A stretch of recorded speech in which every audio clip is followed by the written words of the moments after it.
Welcome, ladies and gentlemen, to the big daddy of all days, the main event's final day, the final Community Cup, the final extravaganza to decide who is going to be our ultimate contestant, ultimate team is today. My name is Lucifer, joining me on desk is Raider, and this is going to be a complete hype train of a day, and I'm super duper excited. How about you, Raider?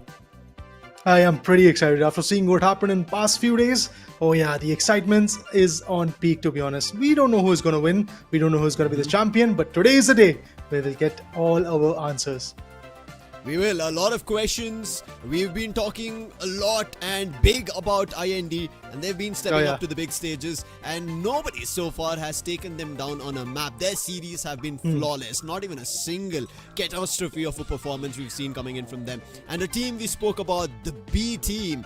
This team was supposed to face them off in the Split 1 itself. That never happened because Worst Generation took them down. Surprise here, Worst Generation's not going to be continuing. They got eliminated yesterday in the lower bracket, meaning it is chance for B team to pick their pace back upon where they were thinking that they could take upon IND. Whereas on the other hand of things, waiting for the lower bracket finals, Team Havk, after a surprise, after a position where we thought they might actually have contested into a mistake, they step up into a position where they're looking good right now and it might just work out for them. But can they make it up back into the upper bracket, back into the grand finals, back into the best of a 5? That's what our grand finals has for us today, Raider, and that's what I'm excited about.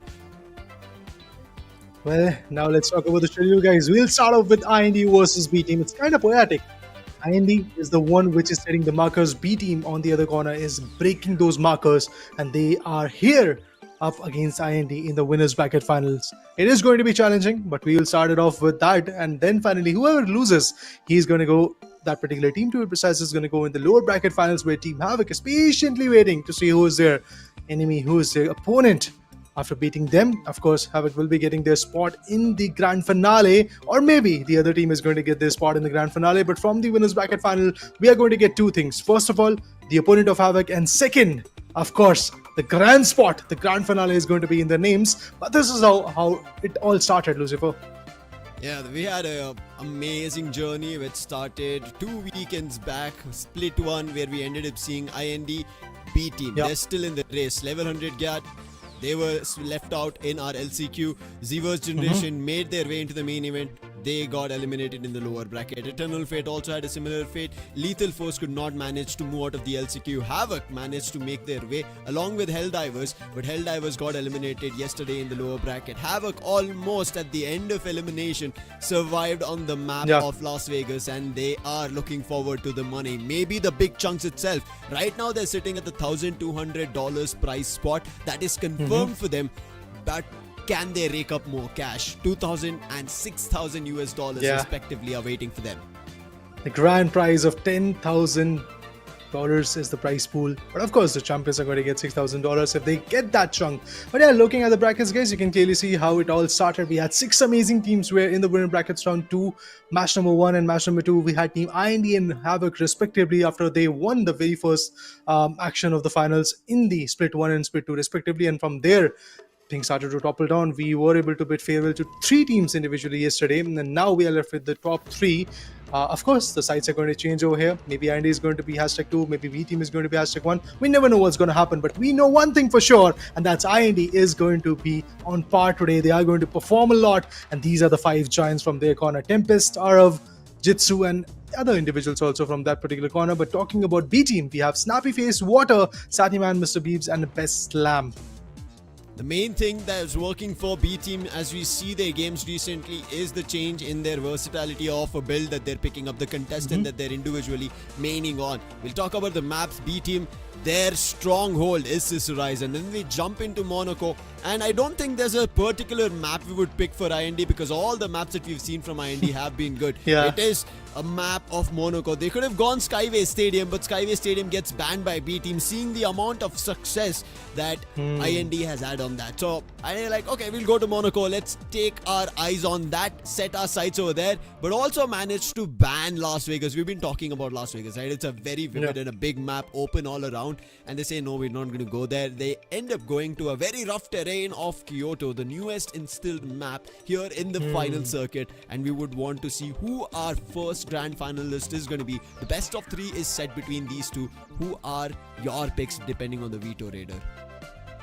The best of 3, eventually I think, yes, IND can do it, to be honest, because of the way that they have performed. And I think IND is a little bit vulnerable at the same point, because they have changed their strategies a bit. They started in Split 1 with having 3 heavies in their favor and playing with 1 medium and 1 light, but now they have switched it up a bit and they have decided to go with 2 heavies and 1 medium and 2 lights. So that is kind of working for them. Because of the fact that this particular situation is working, they were able to beat their opponent Helldivers and push them into the lower bracket, and they are finally here in the winners bracket final. But then again, the challenge is going to get circumpassed or not. We will get to know that in this beautiful map of Cis Horizon, because out here B team is the most effective team. But can they shut IND, the score setters, the goal getters? Can they shut them down or not? That's what we want to know. But from the hindsight, we have the combinations coming through. Okay, 1 heavy, actually 2 heavies. Okay, Mr. Beeps and Snappy Face are playing on heavies with the winch claws and the meshes. And on the hindsight, we have 2 mediums and 1 light. Of course, that's going to be water. But yep, did I saw that correctly? 3 heavies? Yep, you did. Again? And 2 lights. Okay. Wow. No mediums at all, no turrets, no D-mats. They are not at all interested on the medium gadgets. They're like, heavy is fine, heavy also has explosives. We'll make use of that, and our lights are going to be running all around rampant, attacking right now towards Collection and Archives as we start our first round raider. This is the upper bracket finals between IND and B team. Let the action begin. The key is out there. B team on the attack. It's their best map so far. We have seen them pretty amazing. Charge and slam. Ooh, what was that? Interesting. They're trying to make some new openings. If that's going to be a possibility for them. They're approaching the B terminal. What's IND doing? With those 3 heavies, they are definitely looking forward to take the confrontations rather than setting up the sites. I think they will be depending upon their lights for information. Yeah, for sure. And then all their heavies charge. Tempest. He should be able to spot the key very soon, holding the stairwell. And looks like the key decided to reroute. Use the gateway, and they're already trying to start the decryption. Best Slam trying to cover up with the farmers, but they lose one of the players as the decryption gets started. And that was a light water who has been compromised. Snappy Face also receiving a lot of shots. He's the heavy, but needs to tank up a lot of damage if that's possibility. Oh, look at that. What's happening? He's totally ruling through. It's the last one starting. Snappy Face has got the RPG-7, but I don't think so he's going to find anything valuable as the Dome Shield was available over there. And there you go, a flawless retake coming in. Interruptions are queued in. Nothing to offer from B team. Yes, they were quick enough to get that decryption started, but IND on the other corner was even more quicker to get that interruption done. I want to understand, there was around 60 seconds, 20 seconds is what IND took to kind of get closer, and once they were there, within less than 10 seconds, they deleted everybody from B team. Exactly. It did not even look like a fight. By the time our observer was about to check their POV, 1, 2, 3, 4, and all the 5 pentas gone. Yeah. This a flawless is round. IND. They know what they're fighting for. They know $10,000. They've been looking forward to this opportunity. Let's reel this a little behind. Jitsu. He was a man who's looking forward to his Revolution Showdown trophy. Because as we said, he's also climbing the ranks of the finals within the game in the leaderboards. He was unsuccessful in that attempt. And now he has an opportunity again. He is going to rise to the occasion. He's not going to let this trophy go down. And he is fighting for it. They've already spotted the AP team attackers moving in a direction, but they use the gateway, try to get away from the difficulty. But nothing's going to work. The snipers are on point.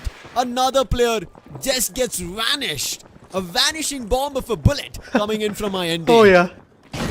No escape, nothing to offer. There you go, one more down. RPG-7 on par. Yes, they're trying to get that decryption started pretty soon. But can they hold it off? Can they hold that terminal? Can they stop the interruption to Q1? Banner's down, and there goes Mr. Beebs as well. Nothing valuable. Lost Team two. materializer. Best lap. Ooh, again a sniper shot. SR84 on par. 2 lights. They are definitely heavy. And a Snappy face goes down. One last member surviving. Charge and slam. And the site's clear. There you go. That's it. Hey, we did see a team giving them a little bit of a run in yesterday's matchup when we spoke about the upper bracket round 2s. I was Helldivers against them and they were able to take 2 rounds, right? In both the maps that they played, it almost looked a little competitive. But right now, B team are getting outskilled in their own map pick. Now, it might be the attack that they're starting things off on. But hey, this is your own map pick. At least a single round is something we expect or we look forward to. And I'm pretty sure you have more expectations for yourself on a stronghold of the map of this horizon. Exactly. B team have won 5 out of 6 games, whereas IND, they've played Sis Horizon once. Wow, man. The stats, they're telling us that maybe it's a new terrain, but IND, nothing is new for them. They are just efficient. Tempest receives a bit of a damage, but he damaged 2 other individuals. He was able to tag them around. Now the light, water, the only light that B team has got. He is marching in. Tempest again receives a bit of a damage. Barrier mesh over there was able to soak all the bullets. Nothing effective from both the sides. No player has been taken down, but still I believe the approach from B team is not going to be feasible enough. Oh, they retaliated. They have gotten taken down 1 light, but here comes the instantaneously retaliations coming through. 1 more down from IND as well. Muku, Jitsu, they are marching. Receive 1 RPG7 and there you go. Best slam goes down. They said you take 1, we take 3 from you. And now it's down to the other 2 from B team. They managed successfully finding the second, but there are 3 more that they have to be worried about. Light trying his best, takes 0. That was the sniper danger that IND were carrying, but IND still have numbers too. It's all down to Water. Water was the first elimination in the first round, but right now in this round, 50 seconds on the clock. He spots the heavy, trying to chase him around. He makes sure he finds the elimination. What? And he finds both. What just... Yeah, in a line of fire. Ouch. Both the guys came into the line of fire. That is indeed going to hurt. Especially the mindset that IND was coming up with. They were just absolutely on par with the defense. But this time, things started to topple down. They were isolated. The lights were isolated. 0 was taken down instantaneously. We got to see even Arav, first of all, getting compromised. And then those 3 heavies. Wow, this was good. Definitely Water was able to be on par. This time, Water pulled it off. A 1v2 from his corner saved the day for the team. And as you asked, Lucifer, there you go. 1 round at least coming in from B team. Everybody was expecting B team to at least have 1 on attack now. I've been talking about this. Attack on the finals is not always fruitful, but you should find 1 at least. Otherwise, 3-0 is just defeat written. And there are teams who managed to find a way around, but it's not the easiest. And now one of the players have been caught on the roof. They do manage to jump around. RPG gets sent. Tempest trying to chase the player with a charge and slam. Misses the opportunity. But now is still going in. Lewis Gunn loosens up the end of B team by finding elimination. Yeah, there's a space to infiltrate. But it's 4v4. The light, Water is still acting on it. Just like the previous round, he's just being phenomenal. The dome shield broken. Sun goes in. Spots 1 more and that's a light, but ooh, that was a good retaliation. 2v2 now. Happening on. Yeah, the key is out there and that's exactly why Andy is losing their numbers. They need to get that key. And amidst that chaos, they are actually losing a lot of players. I don't know where the players are. Arav and 0-0, both are the lights. That's going to be tough. They have to recover the key to get back into action, and especially the key lost on the roof. Worried, evasive dash. There, he spotted a player. 0 tried his best, but finally will be able to get that key in control. Should be able to start the decryption. 40 seconds on the clock. He needs only 4 to start it. And there you go. 60 seconds right now. And IND, as they start the decryption, lose 1. It's all up to Arav. The XP has to find it. Does successfully find. Immediately cloaks himself. And survives. Satiman is the light, heavy, medium. I was about to say all the other builds, but he's not even received a single tick of damage. Starting the interruption, but he knows that the player is out there. Yeah, receives a bit of a damage and instantaneously trades him off as well. Toxic gas. Oh, a lot of shots. Now Sadie Man is looking a little low. 20 seconds. Need to punch it out here. Few more seconds was needed, but no, Andy swings and they deliver. Map point coming through for IND. Yes, they are not going to lose any more rounds probably. It does feel like that. But Water, he needs started in a good way. Satiman unfortunately has the medium. That was unfortunate for Team B team, I believe. It was. It almost looked like B team were about to convert that round, but Arav played with big cojones in that round. With Zero, it was not easy. Zero tried his best, but at least good thing that he did start the decryption, which gave Arav to play around. And with having Cloak as his specialization, he used it at its best. Unfortunate for Sadiman, he did not have a single tick of damage, but eventually had to go completely falter. But Water has been looking fabulous for B team. He has been the reason that they got even one round. He could have been the reason again for them to find the second and defense. But they were a little steadfast too into the defensive attack, and that went away from their hands. IND, one round is what they need to close their opponent's map choice and then push it to their own of Monaco.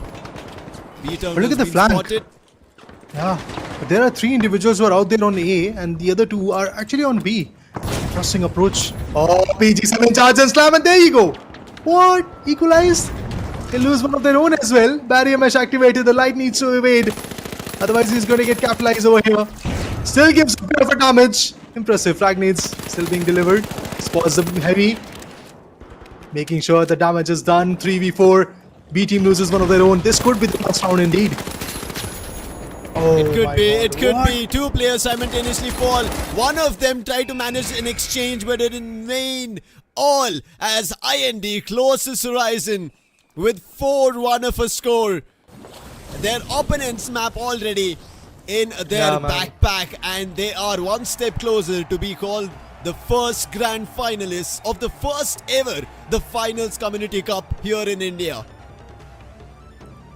I mean, it felt like Andy was like more than ready initially in the first 2 rounds especially.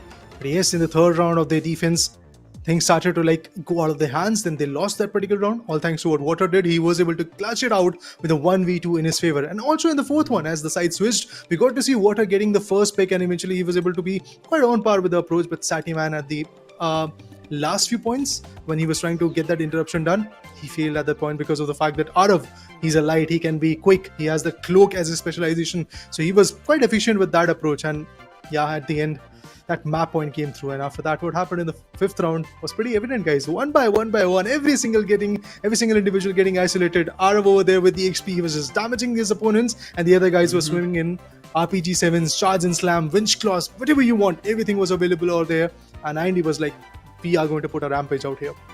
They indeed put up. It all started with Zero's SR84 shots on the sniper. He was, I don't know, those Magnum bullets were just piercing players and just eliminating them on an instant. That's the instant noodles that you would talk about, not this 2-second noodles. Yeah, Zero was just taking players down. Then there was a little bit of a stalling for Zero where they were able to find him out, make sure that his sniper shots did not connect, and that's where Arav stepped up.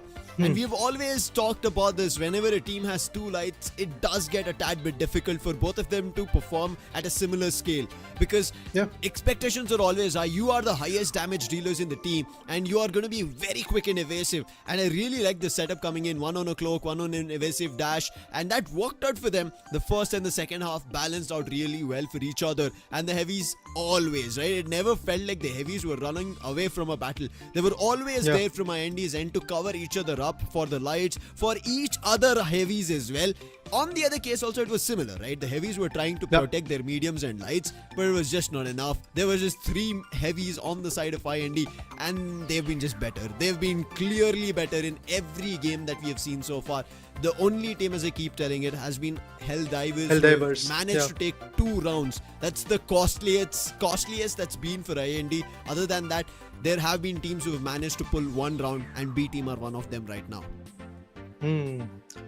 Helldivers, yes, they were fun, but unfortunately, they are not the part of the action anymore, as they were beaten down. They were taken down against, I believe, in the lower bracket round number 1.1. We got to see Versus Nation beating them out, so Helldivers failed to do anything mesmerizing over there. But Versus Nation also lost their action against Havk. Now we have IND versus B team up for the chance of being the first grand finalists, and I think IND is already marching their way. The way they dominated in the first map was something amazing. Indeed, that's the word. Domination is what they were able to push through. Now let's talk about the MVP as well. Let's talk about some stats, some facts, and tell you guys that who was the MVP. It is going to be Tempest. Was not the light, but was a heavy, but his performance was even more heavier. 7 eliminations. We could even see from his screen how strategized battles he was taking. His battles were always in terms of relaying information as well as doing damage to the opponents, and he was successfully doing 7 eliminations, 1 assist, 3,500 of a combat score. Raider, this tells us that every heavy is indeed heavy from the side of IND. Oh, amazing play. Jitsu, he was there with 2 frags, but then again the support with the assist was amazing. Let's talk about our lights. Arav, he got 6. Zero out there with 3. I believe Zero was the one who was playing on SR, so that's kind of justifiable. Arav on the XPs was like up close, up front with the cloaks. He was the element of surprise indeed for the opponents. But yeah, talking about the opponents, B team, Satiman on the back foot with just 1 frag. It is indeed going to be pretty interesting to watch over there. But yeah, the match summary out here is indeed telling us that there was one particular team who was just on par. The combat score for B team is a little bit heavier. We can see the support also coming through from the corner, but IND is just on a whole another level when it comes to eliminations. Yeah, I mean, we've been talking about that, right? IND is just right now a team who are looking in comparison completely different from anybody else in the whole competition of the Community Cup. Now this team with a clear objective was established to rule India. It has the initials of IND already, and they are doing it. They are getting closer to those pedestals. We are, yes, keeping them on a high drive right now because that's how they've performed. We've never seen a bad day of IND. There have been teams competing against them.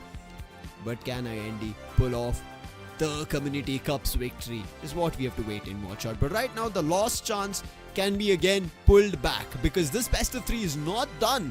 They did lose their own pick, B team. Now they have a chance to fight on Monaco, which is an even ground for everybody. And I know every team has played Monaco in their scrims, in their individual games, in their matches, whether be stream or off stream as well during their qualifiers. So Monaco should be an even ground for both the teams, but it's all about how they strategize. B team have an advantage to start things off. That's going to be defense, Raider.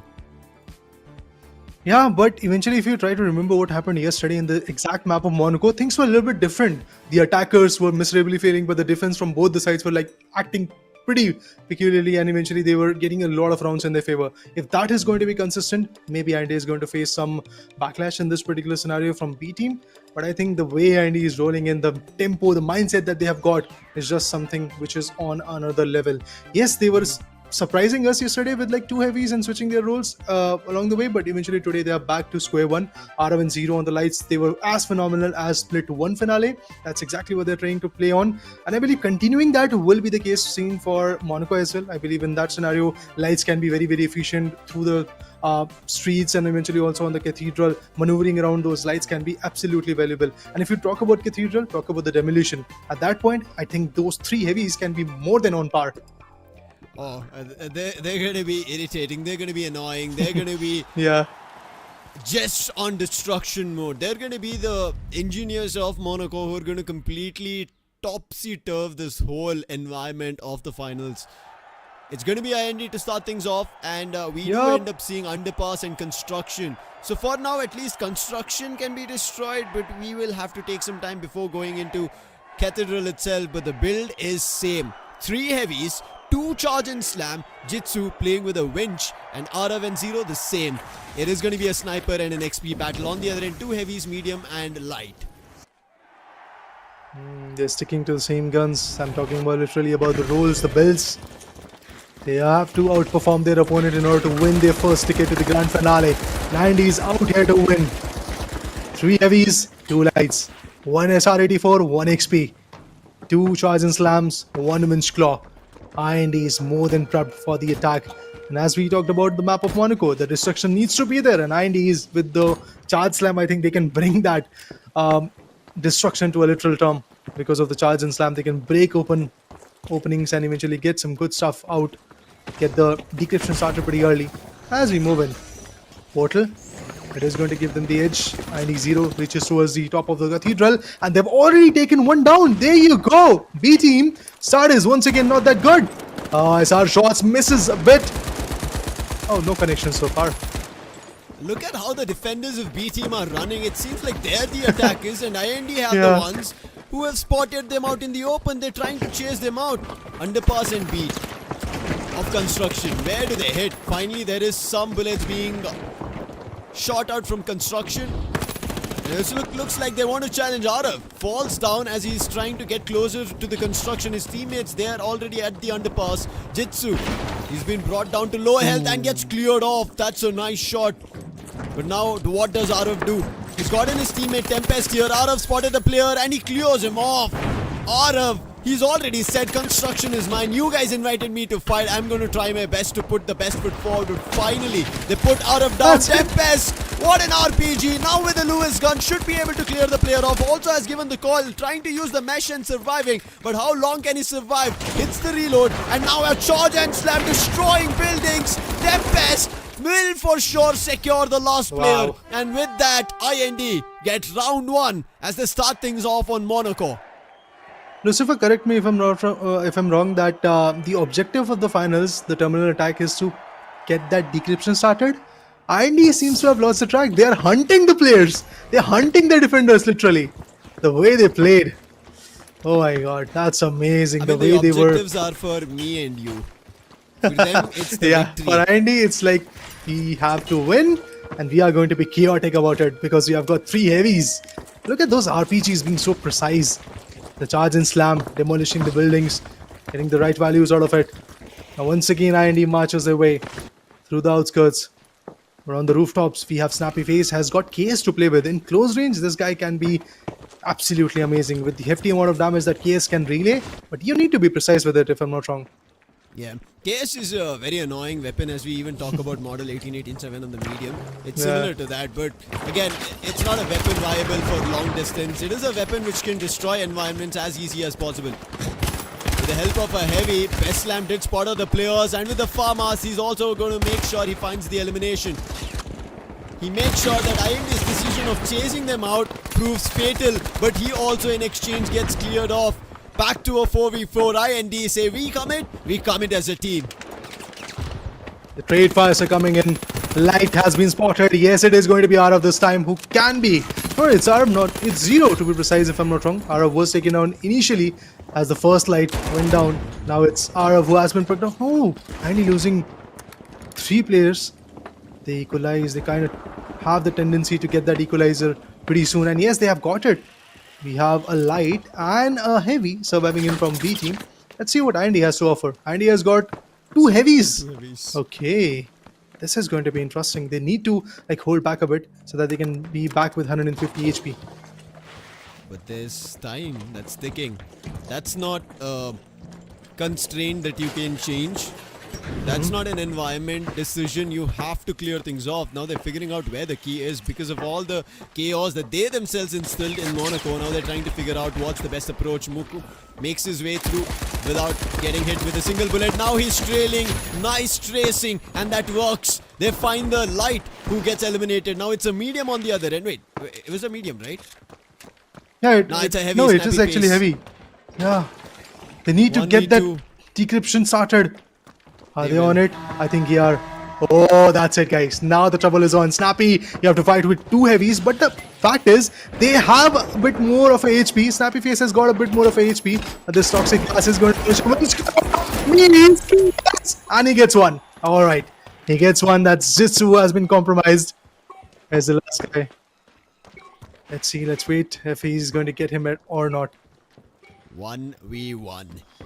Snappy Face also waits to recover health, but 30 seconds on the clock. On the other end, it's a charge and slam. So it is going to be the player or heavy hiding. Muko, now he comes in with a charge and slam, and he slams the player to eliminate. That's the second IND. They are here to win. They are here for the grand finals. We might be applauding them already because that's what they've been doing from day 1 of Split 1. This has been an overpowered team that we've seen here in the Indian circuit, and nobody's been able to do anything to pull off even a single map against them. And it just seems to be similar today as well. This is the upper bracket finals that we are talking about. B team, who had a chance to be the first grand finalist, now seem adrift. They would have to go to the lower bracket final, but let's wait and watch. There's still the second half where things can change. One more round is what B team has got to win to fight back to, I guess, open up in this map of Monaco. So far, the previous round that we got to witness was quite a close one, but eventually now on Cathedral we get to see the barrier mesh and the lights. Heavies acting on it, dishing out a bit of a damage, but no connection so far. Nothing valuable coming in from the other side, but B team loses their first one. And that's a big blow to their morale of again. This round is not at all looking good. Canisters in the hand, Jitsu pushes it over, opens the building up. The players can relocate. Was that Mr. Beeps on the top of that Cathedral? Yeah, Mr. Beeps with the role change has been working well, but this time B team have been just losing their players. This is the last round of the first half. They're the ones who had a chance, who had an attempt to get rounds in defense, but they're unsuccessful in all of it. And now look at this chase, the discussion coming through. What a jump from Arav to save his teammate. They do lose one, but it's only one. Now they're chasing and looking forward to this last heavy, and they clear him, soar him with bullets, and that is going to be 3-0. IND, one more round, and they'll be the first grand finalist of the Finals Community Cup main event.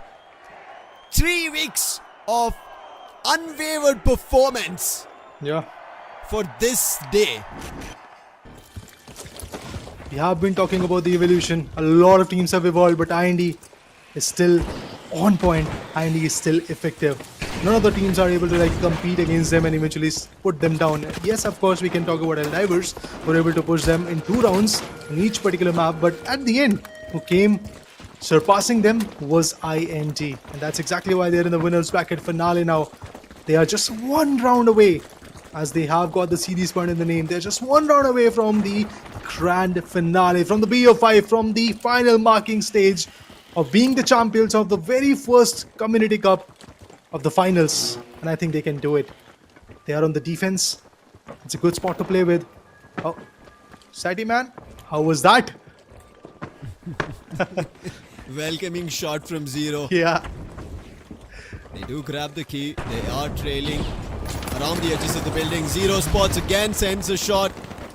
And then immediately on the roof is where the battle strikes. First elimination on B team.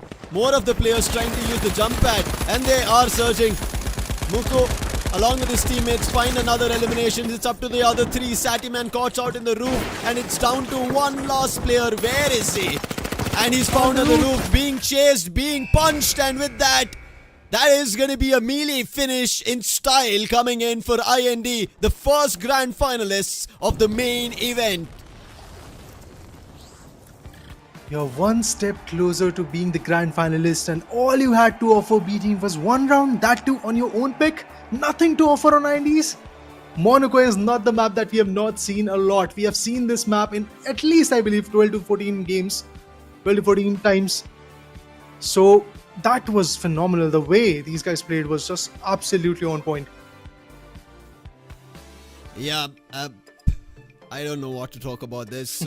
Both the teams, when we stepped into Monaco, had victories. No losses at all on the map. But finally, somebody had to take a loss. Somebody had to take the win. And it is going to be IND. There was no doubts on that. But B team, they take their first loss on Monaco. But the way they've taken the loss of 4-0 at this stage of the game, it doesn't tell us that, oh wait, B team are not able to do anything. It tells us of who IND are, what IND want, why they are putting up a showcase like this. Their intentions are clear. They want that trophy. I mean, we saw that amazing trophy in Revolution Showdown, which happened with creators. Jitsu was also there. He had Pasho on the other end as his team opponent, enemy, and that time he did not get an opportunity to pick that trophy. He did say he would bounce back, and he is doing. He's found a team who's been menacing the grounds of the finals, the arenas. I think also are scared of IND at this point of the tournament. It's not just the opponents. For sure, for sure. Indeed, that's the case because if you see every single team that faced off against IND, it was just Helldivers who got something out of it. Otherwise, every single team, all they had was just either 4-0s against them or like maybe 1 round or 2 rounds. That's exactly what they were able to get against IND. So, phenomenal performance indeed is going to be an understatement. Muko this time is going to be the on par guy, and in both the maps, we got to see the heavies being the guys who were the MVP. In the previous matchup, we got to see a different phase, and now we have Muku coming in with 9 eliminations and 1 death. That's all in 4 rounds that we got to witness. And he was a part of 10 fights. That's why you can see 1 assist also coming in, and also the combat score of 4,910.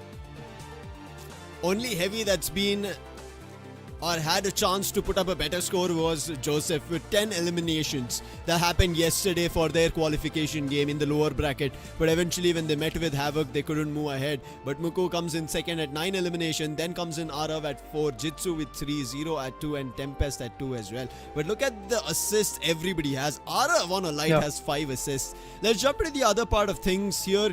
Mr. Beebs, he's the top fragger. We did talk about his performance kind of taking a very shaky turn on the graph, but towards this ending phase of the finals community cup, the main event, the past 2 days, Mr. Beebs has been consistent. He's the top fragger here with 3 eliminations, but unfortunately that's not going to be enough to put up a barricade against IND's victory streak. 20 eliminations compared to B Team's 9. They've double plussed the amount of eliminations that they just did. And not just that, even look at the combat score. 13,627 on the other corner. We have just 7,000 completion. You can clearly see the difference. Oh, look at the skyscraper from Muku and Arav. Being the light, this guy definitely was on par. From Zero, we got to see some beautiful SR action also coming through. Amazing plays coming in from IND. But to be honest, B team was also on par with their own stats, and eventually the team coordination came through. We got to see no isolations this time. If the team went down, they went down in a jiffy. So that worked for them. But now talking about the guys' brackets, we have our first grand finalists, and it is going to be IND, as they have beaten down their opponent. They have made sure that they march up ahead with 2-0 against their opponent B team, and as they have got this spot, I think they will be waiting for their opponent. It could be B team, it could be Havk, as they have decided to be on the top 2. At least IND is going to get the top 2 in their favor. At least maybe #2 or #1, depending on their performance in the grand finals and the PO5. We'll get to see the lower bracket finals, if I'm not wrong, very soon. But after that, before that, we will get to have a short break, and then we will have the action resume. So stay tuned. We'll be back shortly.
Well, we already know that IND has moved into the grand finale. Now the question is who is going to be their opponent. But for that, we need to know what's going to happen in between Havk and B Team. Well, guys, welcome back after a quick short break on the desk of the finals Community Cup. We do have Nikros on the desk along with me. And yeah, guys, Nikros, any expectations, anything to add on after seeing the 4-0, the 4-1 chaos coming in from IND? One thing is for sure, Team IND has evolved into the juggernauts of the entire Community Cup right now. They are literally unstoppable with the game that they've already played, and they have been playing for the past couple of weeks in the split one and then coming to the main event. But right now, it all comes down to the lower bracket final. Yes, again, the expectations are set a lot higher as compared to what it was before, because this is also a revenge matchup for Team Havk. They have been brought down in the lower brackets by B Team. It was a 2-1 scoreline in the match that they played in the winner bracket round 2, in the upper brackets round 2 against them. So when they again recall everything coming down to this lower bracket final, which one team will be eliminated, this is where I believe Havk has got the ideal spot to take the revenge. And not only that, there is a roster change in the team of Havk as well. We are seeing Hades coming back into the question. Yeah, maybe that was the missing piece for Havk. Maybe that's why they lost yesterday, but today they need to win. Today they need to secure the spot in the grand finale. Can they do it? Well, let's first of all look at the map veto. We start with the B Team's pick, and B Team is obviously always going to go on Cis Horizon as the way they have played, the history that they have made. I believe now they have played 8 maps of Cis Horizon, out of which 2 have been out of their hands, 6 in their name. So once again, they're here for the 9th time. They've decided to go with the attack, and Havk has decided to go with the defense. Then Havk has decided to bring in the Las Vegas. Just like Team Lethal Force, Havk is yet another team who has shown their inclination toward Las Vegas, towards those big maps, towards those maps where the competition can go anywhere. But Havk, they can be, I guess, good at this particular map, and that's exactly what they did against Was the Nation as well, as I believe yesterday in lower bracket round 2. Similar things happened. The decider was there in Las Vegas, and Havk was able to pull it around with the scoreline of 4-2. So that was amazing. Now Was the Nation is out. It's term for maybe B time. You never know. Maybe.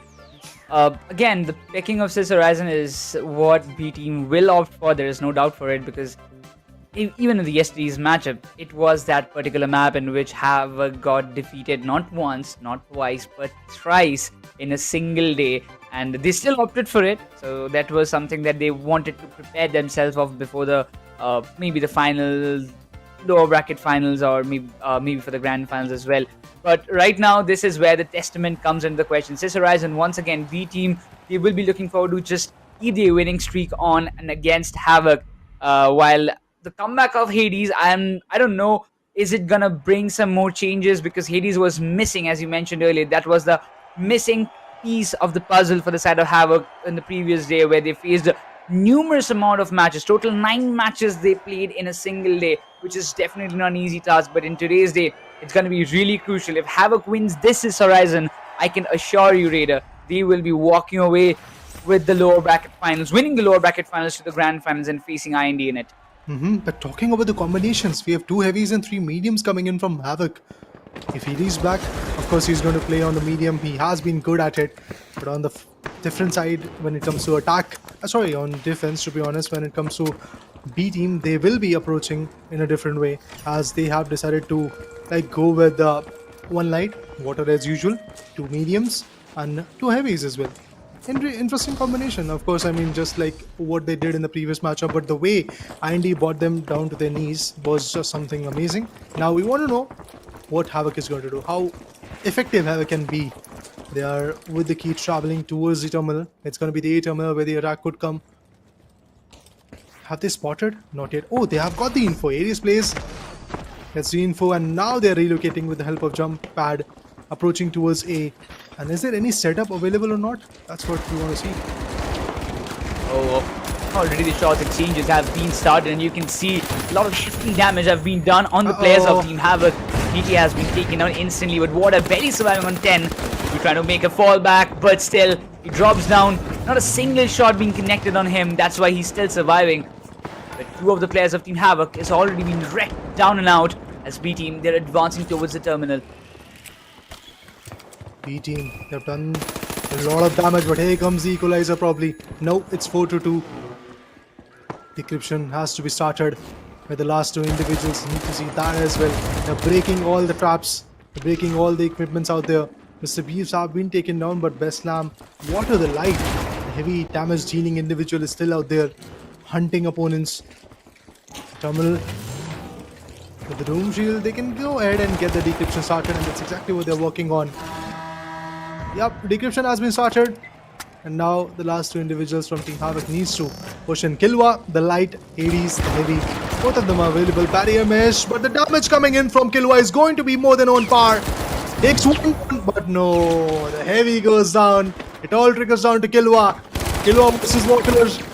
And Kilwa falls. There you go. One round in the favor of B team. And as usual, in CIS Horizon, B team always is the A team. Yeah, somehow, even I felt like Havk is playing like a team who is just started to play the qualifiers or maybe the finals for the first time, because this is not the Havk we've seen earlier. In terms of the duels that they're taking, it seems like B team, they're much more prepared, and in the terms of skills and in the terms of preparation, they have advanced themselves to certain limits that they can just overthrow any team that is coming under their way. And yeah, I won't disagree with this statement, because they just faced Team IND, one of the best team in the lobby, and after playing against them and getting like lost, facing a loss against them, it's going to be a good warm-up for them before coming to play against Havk. But once again, I would really love to see if Havk does reciprocate with some of their good fragging skills. Well, it is going to be a challenging stuff. To be honest, we can clearly see that the start for Team Havk has not been that good in this particular map. Although they are on the defense, they failed. Can they pull it off again? Can they be back into the action? I mean, that's what the hour demands. Havk, if they really want to secure the spot in the Grands, they need to pick up the pace with the portal. It is going to get activated pretty soon. Light, Water. He is marching ahead, getting pretty close to the workspace terminal. But this is a B terminal, and out there all the individuals are going to move in. As you can see, everybody marching over there. Yup, decryption is going to get started pretty quick, because there was no setup, no equipments out there. And now all the other members, be it Ghostly Boy, Sukyatma, Kilwa or BT, along with Hades, everybody is marching in. Then it is going to damage out them a bit. But what is Hades doing? Bit surprised, I guess. My question is, what is even Havk doing? Like, Wait, why aren't they doing something which can stop the interruption? What? But what? like Seriously? All it needs all it does require is a Doom Shield and some guts. That's all you need. That's all you need to get that interruption. Yeah. When they went to start the decryption, there was no traps, there was no setups to stop or slow down the process of decryption. Yeah. It was a quick start. Fine. Yeah. When it came to the interruption, No traps. there was no setup, there was no players around the corner, and it was again one Doom Shield, and that's done. Oof. This is getting My God. either funny or I don't know what, man. Was not expecting this. Hades, look at him with the barrier mesh activated. He's like, yeah, I'm sitting on the top of that building. Come get me. You can't, because the barrier mesh is going to soak all the damages. Now Water with the cloak has got the portal as well. He's going to move in towards A this time. Yeah, they are approaching the A terminal. The other guys from Havk, they are also approaching bit by bit as they need the info. They will be getting it pretty soon. The damages are queuing in. Oh, lovely shot. That was a grenade if I'm not wrong. B team would be wondering what is going wrong with them. Because again, they don't want to lose a single round in this spot, that's for sure. They also want to start the decryption as soon as possible, trying to explore the canisters. But not an easy job if you ask me. The rematch being used, this is a good opportunity for them to start the decryption. The turrets were set. That would be enough. The rematch once again being used to get the terminal to the extreme bottom floor of this entire building, that they can just start the decryption without any sort of turbulence or without any kind of problems. But Havk seems to be ready for it. Ghostly, he finds one. It's down to the last man standing. Where is he? Oh, it's Water, down to like 2 HP. That's all. A light on 2 HP. He's not gonna be that effective. But yeah, he waited for 10 seconds. He's back to 100. Sonar grenades, getting all the info that he needs. But he needs a good 1v5 clutch. It's not even a clutch, man. It's like being berserk. He spots one. It's Kilwa, who was a light. Gets taken away. Order receives a bit of a damage. Cloak again. Pushes forward. Spots one more. Takes one more down. But the turret. Oh my god. It's like the turret is doing the job now. Extremely well played by the boys of Havk in this past couple of rounds. The second one, I don't know even what to say, because that was something like I would call pure luck or a big blunder by the boys of B team. Either one of those, but now the sides have been swapped, so Havk will be on the attacking side, so they will be looking forward to start the decryption this time. Not an easy job, if you ask me. B team has been really persistent in terms of defense when it comes to this Horizon. I mean, see, it's a B team definitely has been phenomenal. As per the stats we've seen, like 8 maps that they have played, they've won 6 in it. So there is a very good chance, like 75% of the maps that they have played, they have won it. So there's a very good chance that they might come back. Also, it's the defense that they are playing on. Defense is obviously one of the better part of action, because you don't need to infiltrate. You just need to hold up angles and set up some good equipments over there onto the terminal, so that the opponents, the attackers, they are going to face a bit of a backlash. Ooh, it all starts. It is the heavy. Tagged a lot. Barrier mesh is going to help them to soak a bit of a damage, but there's a light! He was trying to be sneaky, but the only light that B team had to offer is now done and dusted. Team Havk definitely has got a big upper hand now. Let's see if they can pull through. Tough task, if you ask me. Once again, Team Havk. They equalize. Is this what they were preparing this Horizon for? All the shots being taken. BT has got the shield exactly in front of him, and he's just trying to reciprocate the same damage. And we see B team falling down on numbers. They're down to 3. So we see situation for sure. Kilua, I'm not playing on the sniper, on those small machine guns, but Ghostly Boy stepping up front big time. Maybe not for long. He gets taken down to a 3v2. Still doable for the side of B team. Need to get the decryption started. Alright, it's done. Satiman, the medium, who was not that efficient against the guy known as Zero. Actually, it was RF, if I'm not wrong, from Mindy, who was able to get him. And now, can he be effective at this point? No, the answer is not at all. There you go. The map point is going to be there for this very first map of Sis Horizon for the attackers, for the team known as Havk, as they are indeed wreaking it in this beautiful map. But B team, I'm surprised to see that. What is happening? On the very important stage where you need to be on par with your own map pick, you're losing. Be it against IND or Havk. I am really surprised. Is this the grind that Team Havk were up to in the previous day to pick this Horizon, even after knowing that that is a map which does not suit them, or they cannot play that well on those maps? But still, I guess all the 3 Sis Horizons that they have lost is coming down to this map. Not a very good spot to lose, man. B team, they've done a lot. They have evolved along the way. They have made sure that they pursue the dream of being the very first champions of the very first finals community cup. But it seems like that all those dreams might go down the drain. They might become the second runner-up, as that is something that they have, I guess, let's say, made sure of. Mr. Beeves is seeing a lot of damage. The barrier mesh, the Doom Shield, the RPG-7. Lewis get in the hand. Needs to evade a bit, needs to fall back a bit. Ghostly Boy is also pretty low. Sukiatma bringing the terminal. Oh, Dematerializer. Yes, they open up. But the traps that were available were definitely hefty. They're going to get the decryption started. No worries in that. And now, the real trouble for B team starts, as they need to push in, get that interruption in the next 50 seconds. Yeah, all the traps being laid. Kilua is all quick with those things, but Bestlam gets taken down. Retaliation coming up from both of the sides. Havk down on the numbers. 4v3 situation. B team still keeping the advantage all to themselves. But you can see 3 of the players intact in a single position. I don't think that B team will be expecting these things.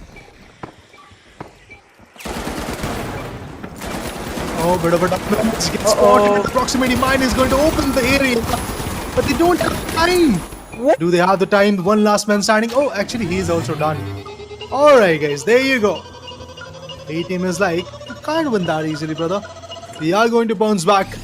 2 to 3, 5 rounds done and dusted, and it seems like that Havk has caught the map point, but they can't really get that close to the finish line and get over that finish line because B team is out there hunting them. B team made sure at this time they're going to get that advantage, and to be honest, the only way they got that advantage was that proximity mine.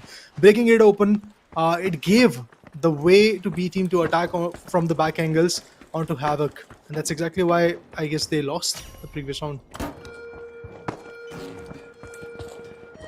I was thinking that, the 3 players sitting intact in a single position can be surprising for B team, but the way Snappy Face breached through the position, exactly. he just caught everybody off guard. Nobody was prepared for, okay, from this position, the player can just turn up. So that was quite unexpected. That's why I believe Havk faltered. But at this moment, still, B team, they do have a chance to equalize the score and push it to a tiebreaker. Is it gonna happen the same or not? But sure about it. Havk, No one here. like the decryption already, but the interruption was there. Almost about to come. Atma drops down to very low HP, drops down to 65. Have to regain his HP before the players of B team arrives. Yeah. Oh, they spotted one indeed. The light is going to get fragged out. The water goes out. It's 3v4. They also lose Atma from the other corner with the Famas, Mr. Beebs. Wow. Wow, that's amazing. Now, as we can see, it's the last man standing which is left. Who's that guy? Probably Heavy, I believe. Got one. Can he get more? Kilwa. Indeed rotating back, but guys, it is done. Team Havk, they will be swinging in, shutting away Team B team in their own map pick, in their very first map. Oh, the lower bracket finals is always more fierce, more attractive, more interesting as compared to the winner bracket, because in winner bracket we got to see a one-sided domination, but out here the destruction was there from both the sides. Havk started with the sneaky play, the ninja interruption coming in, but then things started to topple down for Team B team, and at the end, yes, Havk with a 4-2 scoreline in 6 rounds. Horizon is in the name. All they need to get is Las Vegas as well. Yeah, B team getting defeated in their own pick map. That too, map of Horizon is really surprising to see, because Horizon is a map that everybody, as a common audience, you would think Havk. They've lost 3 Horizons yesterday in a single day. So coming down to the next day, I don't think anything is gonna change in that drastic manner. But Havk says, Okay. hey, we were just baiting you guys. This was just a trailer. We wanted you to believe that Horizon is our Hades is weakest back, map, bro. so that you pick it. Yeah, even you can say that Hades is also being that lucky charm or that lucky trump card for the side of Havk on the final day. So yeah, they have won the first map, but still the series is not over. We moved down to Las Vegas, and we know whatever happens in Vegas stays in Vegas. But right now, B team, can they literally overthrow them in their own Wow. pick map as what Havk did to them? Honestly, this was very, very interesting. I had no idea that Havk is going to pull in this way, but we were talking about this on the back end, that you were expecting that it might be a 2-1 scoreline in the favor of Havk. But the way that synergy was getting affected yesterday, it has been a situation where these guys have overpowered it. Hades is back. The playing 5 are here. No substitutes today. So yes, they have overpowered their opponent as well. Kilwa, the start was not that good for him, but eventually he finished off as the MVP. That's the evolution that you need in a particular map. In the game of the finals, in just 7 rounds, you need to be on par, and this guy got 7 eliminations, 6 assists. That means he was a part of 13 finishes altogether, 13 eliminations. 48-48 is going to be the Commonwealth score. He got down in 3 rounds. Other than that, Kilwa definitely killed the hopes of B team to win the Horizon. Yeah, indeed, for the Horizon, dreams have been crushed, but for the series, this is still alive, pushing it to Kyoto. But the main factor is Havk have been very good on both these maps. Las Vegas, they have been very decent. Kyoto, they have been phenomenally well. And this time in the veto, I believe that somehow Havk, they have played their game itself, because pushing it to a deciding map, even if it goes to a deciding map of Kyoto, Havk knows that this is our forte, this is our map that we have done a lot hard work on, and it's quite favorable to us. So even if it goes to a decider, Havk still keeps the numbers advantage and the favor all to themselves. I was really concerned if the first match is being lost by Havk, then only it can go to the decider, but now it seems, I don't think so. Maybe it can be 2-0. What a battle, man! What a battle! Bringing your opponent down in their own in their own map pick was something out of the picture for me as well. B team, they did good, but eventually you can see just being on par for water is not going to cut the deal. Mr. Beebs, Sadie Man, these guys need to step up. Beslam yesterday in a few of the games he was just very very effective, but lately as we can see, Beslam as an individual is not bringing out that value for the team, and not just him, but even Sadie Man against IND, now against Havk. Similar situations against IND. He was able to get just a single frag, and that's exactly what is happening out here in the lower bracket final as well against Team Havk. Teams are different, map is same, output is also same. I don't know what's happening over there. Yep. Overall, yeah, we can see a slight bit of difference, not a very much difference as what we saw in the previous game of Team India and B Team, but overall, keeping it very close and intact. I really believe that India will be cherishing and maybe relaxing this time and watching the lower bracket fans that, guys, we've got it. Nobody is still nearer to our scoreline or the combat score that what we showcased in the previous upper bracket final. So we can just rest assured that, yeah, we are winning, but somehow I feel like you never know what comes next. If Havk wins Sis Horizon like this, it can be possible that even IND drops a couple of maps in the main grand finals, and maybe for the first time in the Community Cup, they might lose a series as well. Yeah, we might get to see a weak phase of IND. That is pretty possible. I'm not going to doubt that, because we have seen teams like Helldivers bringing IND, like shaking them a bit, bringing them to the reality, and eventually telling that yes, you bleed. Yes, there is a possibility that IND might falter. And we have seen that coming from Helldivers. Although at the end, what happened was Helldiver got taken down, and IND moved forward, and now they are sitting in the grand finals. And it's poetic or whatever you want to call it out, because IND started with split one. They were the first one to qualify for the finals, and then they were the first one to go there and get the winners bracket final in their favor as well, and they are the first one to be the first grand finals as well. So a lot of first. Maybe even the first position is going to queue in for them after they beat their opponent. It could be B team, it could be Havk. We still have to decide that. We still have to see that. Of course, after this map, it is going to be pretty much clear if Havk is going to move forward in the grand final, or they're going to stay here, fight one more map, and that map can go in the name of B team as well. So the risk is high. They need to pick up the pace. They need to get it done in this map itself, as it's their own pick. We have seen them doing some wonderful stuff against Burst Generation in the map of Las Vegas. They need to continue doing that. Talking about the approaches, guys, we have 2 heavies, 2 mediums, and 1 light, exactly like the previous build. And from the other side, need to know what is going on in the minds of B team. What are they approaching with? 2 heavies, 2 mediums, and 1 light. Okay, pretty conventional approach. Interesting picks, interesting setups for now. I really want to see a very contested match. Yeah. And I really want this Las Vegas to go till that. I mean, seeing a tiebreaker won't be very problematic, I guess. I mean, it won't harm anybody to see a tiebreaker in the map of Las Vegas. So I want to see it or maybe witness it right here, right now. So I really want to see if B Team can pull off those many rounds against Team Havk in the map which they have only decided to pick. So, right now, being on the attacking side, definitely at this moment, Havk will be looking forward to bag up at least 2 rounds in their favor. It's like 2/3 of the HP of that guy was pretty much drained by a turret. Good enough. I mean, these equipments, these amazing equipments that the mediums get, that needs to be utilized in a good way, and that's exactly what is happening over there. But water has been spotted.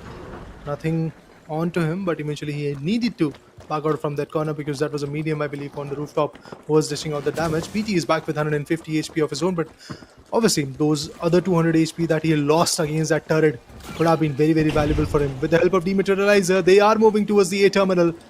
They are looking forward to get that decryption started, but they can't really do it out here. Oh, they get spotted with the RPG-7, with the grenades. Damage is definitely coming in. Frag grenade, but the decryption has been started. Team Havk instantaneously loses one, but they equalize. They get the trade. Oh my god, it's 2v4. Water being the fluid who is filling the hopes of the team. He definitely got one. A 2v3 is what we are looking at. Interruption queuing in. This could be the interruption that we are talking about. And yep, they will be getting it done. The interruption is here. B team wins the very first round of Las Vegas. An aggressive start, a much needed start for the side of B team, because I believe at this moment what B team needs is much more aggression as compared to Havk. If they can just do that, reciprocate the similar stuffs against them, then I don't think the job is going to be that tough for them. Right. Because in the first map, we've seen there was a little bit of lack in aggression in terms of, in a comparison to what Havk did against B team. So this time they decided, yeah, we go all in, no matter what it takes, even if we lose the numbers, we are going in and we're going to play on the frags. And probably that's the best strategy that B team can opt for now. Let's see if they can be efficient at it or not. There are certain strategies that obviously the teams would love to explore. But at the end, those strategies needs to be effective. This time BT is not going to go towards a turret. He is there with like 350 HP of his own. Being the heavy, he is pushing in, has got a winch claw and some dome shields to work with. Dematerializer in the hand, Skyesports also closes in. Decryption needs to get started pretty quickly. They are into the casino floor. I think this is the moment where they can have that upper hand against their opponent. They have spotted the terminal and the damages are now getting queued from both the sides. BT once again pretty low, but he is going to survive from that attack. 50 seconds. 50 seconds to close is all it takes. Down to 128 and BT falling down to that low HP. It's always a bit of concerning, but he read it well. He was too late to get that frag in his favor. The winch claw even trying to find some frags, but no, it's not. The Lewis gun is enough, and BT takes all the anger out on the other players of Team B team.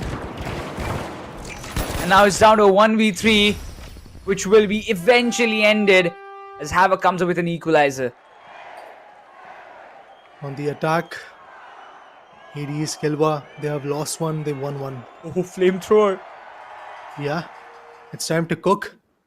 It's time to win. It's time to earn. And I feel, yes, with the flamethrower, that can happen, Necros. Oh my god, Hades. Bro just spawned out of nowhere and says, I'm gonna cook something. That might be the win. That might be the win that we are all looking forward to, because it's their own map pick. Yes, they have lost one round, but lately they outperformed their opponent. They are on the attack, which always brings tough part for you. Casino and the other areas are big, wide open areas where you can't really get that angles. I mean, the opponent are always going to have some angles or the others onto you. So for that reason, yes, starting the decryption is a tough part, but even tougher is going to be getting that interruption coming in. Water pretty low now. Oh. Receives a lot of damage onto him. Needed to evacuate. He did. But on the other corner, what? Okay, that was a turret. I thought maybe that's a guy. But no, it was a turret, which has been taken down. BT this time is very, very cautious about all those equipments. Still wondering, what's the next move? Sona's all around, still trying to find out the frag, but BT, oh, that was a quick surprise. He never expected it to be. It can be a close call. Again, that low. It's always very much effective for the light builds. Decryption has already been started. Havk lost one of their players. Down to a 4v4. The equalizing trades are also coming in from their side. No mistake being done, but oh my god. This time Mr. Beeves, he's being spotted by the players. Skyesports, he's been exceptional on those pistols before, and he wants to do it once again. Interruption, it could queue in. Bestlem out there with the jump pad in the air. Oh, one last man standing. Let's see what the flamethrower is going to cook. Oh, he gives up a bit of a damage. Interruption still needs to be on. But I don't think so. He has got that amount of HP or any cover to play with. Yep, he gets compromised. And here comes the interruption as well. Not a very good start, because Havk loses their map pick in the first half, as they have got a scoreline of 2-1. To be honest, the majority of the share of round could have gone in the favor of Havk. But the post-decryption scenario, those 60 seconds is where Team Havk looked a bit loose, bit uncomfortable. Honestly, that's one of those things that Las Vegas is going to bring in, for sure. You will get to see that once B team starts their attack. You will definitely get to see how that happens. 2-1 already. The first half seems to be going in the favor of B team, but now as the sides are swapped, B team will be coming on to that attacking side. Yeah. Havk He will be on the defensive side, and we have seen defensive half has been so profitable for the teams a lot of times, and even in the Las Vegas map itself, Havk will be looking forward to just keep their domination, their dedication to the top-notch level to win this Las Vegas and secure their grand final spot. Yeah. But will B team allow that? That's a question. Of course, that's a big question, but Heavy with the biomesh marching in, they have got the info where the opponents are moving in. They are approaching probably the A terminal. B is a bit further. Shots exchanged, shots fired. Takeover is going to be the case. Satiman out there. Oh my god, water goes down. Satiman is pretty low. This is not the good start. This is not the start that B team wanted. But of course, you never get what you want in the finals, as anything can happen. But the decryption has been started. Here comes the time for interruption. Sports 1, no shots, no connections. Oh, finally made some good connections. Mr. Beebs goes down. Good assist over there. Ghosty boy, Hades plays. Yes, they are low, but it's time for Snappy Face to get cooked. Yeah, he did. Bro literally roasted him out with those flamethrower, but still, there was a little try to stop the interruption, but that was not quite possible. Again, the numbers advantage were there in the favor of Havk as they equalized the scoreline in this map of Las Vegas, making it 2-all for both the ends. We move down to the next round, in which I really believe Havk will be looking forward to not make any sort of silly mistakes to cause their round. But for the boys of B team, the only round which they need to at least keep the entire momentum to their side. Yeah, every single round is going to count from here. For B team, they need a chance to bring the decider. For Havk, they know that this is an advantage. But look at them. What are they trying to do? They are trying to time their attack. They are waiting patiently to see if there anybody who is overcommitting a bit. Water the light out there is going to push in. He is going to be quick with his movement. They crouch, they're pushing in, they're very cautious. As you rightly said it, Nikros, that this is the round which needs to be in their favor. Winchclaw setting up the whole perimeter. But Water is going to be the first one who's going to push forward, has got the portals, which is going to help all those heavies and all those mediums of his team to relocate. And yeah, they are in with the key. But they are getting shot. Look at the shots coming in from BT. The League's gun is not going to stop. It is going to put a lot of damage. But with Winchclaw, look at him dragging the terminal away from them. You're not gonna get to the terminal that easily. That's what the players of Havk, they're literally saying to the players of B team. But Mr. Beeps, with the RPG, he's ready to slam it on somebody's face. Comes in front of him. Sonar grenades out from both directions. Still waiting. But Water never expected a frag grenade to drop from that side. The rooftop, there are shots coming in. B team loses their first one. Was that Water or somebody else? Oh, Winchclaw! Oh, no, he dropped.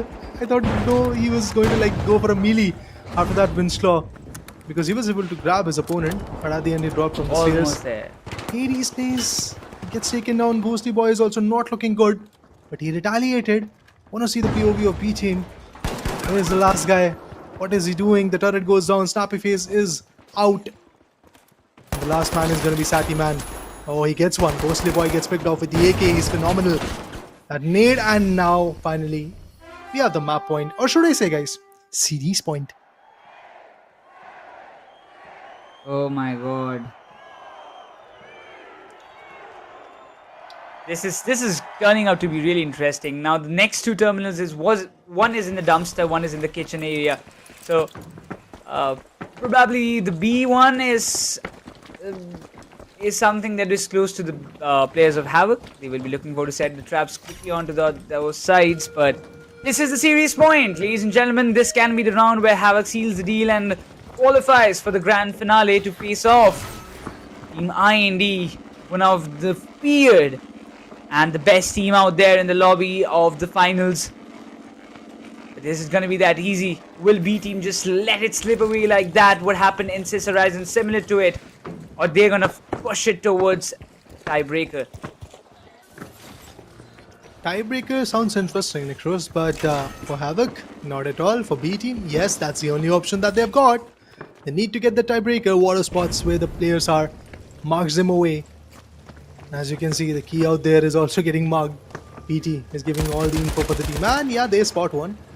Shooting him away is going to be very, very important. They need to isolate the key first of all. But if the interruption comes through, if the decryption, sorry, comes through, that will be even more interesting. Water received a lot of damage. Snappy face goes down. There goes your one medium. Actually, that was a heavy load that's been picked up. Oh no, that's a big blow. there goes 5v3, another one. two heavies compromise. Glitch, actually the stun is going to get utilized, but up top we have another player. Key is now isolated. They have got the key control. Havk, I think yes, they are guys moving forward in the grand finale. I have no doubts in my mind. Already 4v1 and last player remaining. The key is out of their hands. Water trying to take some shots and get a one player down at least, and he gets Hades out in the question. Still barely surviving in a single HP. What? Are you kidding me? He barely survives. How is he even breathing? I don't know. He will be waiting for his HP to regain. 30 more seconds on the clock. Water wants to try. He knows this match is gone. The series is gone. B team, they have literally... like, they're in shock. There will be an aftershock. Just what happened? We literally decimated this team in the upper brackets to send them to the lower brackets, and right now, with the 2-0 scoreline, they're getting thrashed. Oh yeah, we'll talk about that on the caster deck, but yes, for now, as you rightly said, Water waited a little longer. Time ran out, and so are the hopes of this amazing team B team being the A team to become the A team, to be honest, because today all they're going to get is the name tag of B team, as they were, or should I say, they are actually now officially the second runner-up. There is nothing more that they're going to get out of it. They have been eliminated from here, and Havk is going to get promoted and move out to the next particular stage, which is the grand finale of the main event of the Finals Community Cup, the very first Community Cup from the Finals. Wow, what a day. But for B team, what a day. Let me remind you, ladies and gentlemen, that final, the grand finale of this Community Cup will be a best of 5. That means all the 5 matches will be played. There are no maps that would be left out. We will have Las Vegas, we will have Sister Horizon, we will have Skyway Stadium, Monaco, as well as Kyoto. So there are no such maps that will be left out. But the question is, against Team Indy, Havk will have a break after this matchup. They will have a time to reset, re-strategize, and think about how are they going to come up next against Team Indy. But for Team Indy, they just know one thing, Raider, that is go in, get the frags, hunt them down. No questions asked. No decryption is needed. No interruption is needed. Hunt them down and don't even let them start the decryption. There is another interesting thing, guys, that Havk and IND have not yet come in a face-to-face battle. Exactly. So that is something where IND might break down. These are just speculations, guys. After seeing IND, we have just speculations to give, because we can straight up say that IND is the behemoth. IND might win, IND may win, but we need to add that spice. And for that, yes, we have Havk. They might overthrow them. They might bring the action back into the picture. But for that, we need to wait for the grand finale. Even before that, I guess we have a lot of stats to talk about, because what happened in the previous BO3 is something that we need to know. Of course, as a casters, we got a lot of insight of what B team did, where they failed, to be honest. The lights only light that they had Water. He was getting that value. He was giving up the info, but acting on it was not there from Satiman and Snappy Face. These two individuals, I don't know what was going wrong with them. Best Lamb in the first map was not that effective, and it seems like that in this map as well, he was kind of average, but the frags were not even rolling in from their corner. Looking at the MVP, guys, let's see who it is. Oh, yeah, it is again going to be Killua. In both the maps, this guy was the MVP. In the previous one, he had 7 eliminations and 6 assists, but in this one, he has got 8 eliminations, lesser number of assists, but then again, 3 deaths, combat score of 4,672, and being the MVP itself justifies what he did for the team. Already a great contribution from every player of Team Havk, not only Killua. He did a fantabulous job, not on the sniper this time. He was using those small SMGs to play along with, trying to find out the frags at the crucial moments, because he knew that in today's matchup, it's more important to go up close and personal and get the frags rather than just be at the back and try to snipe down the players. But on the other hand, the best supporter of this team, it's going to be BT. 3 eliminations, 4 assists.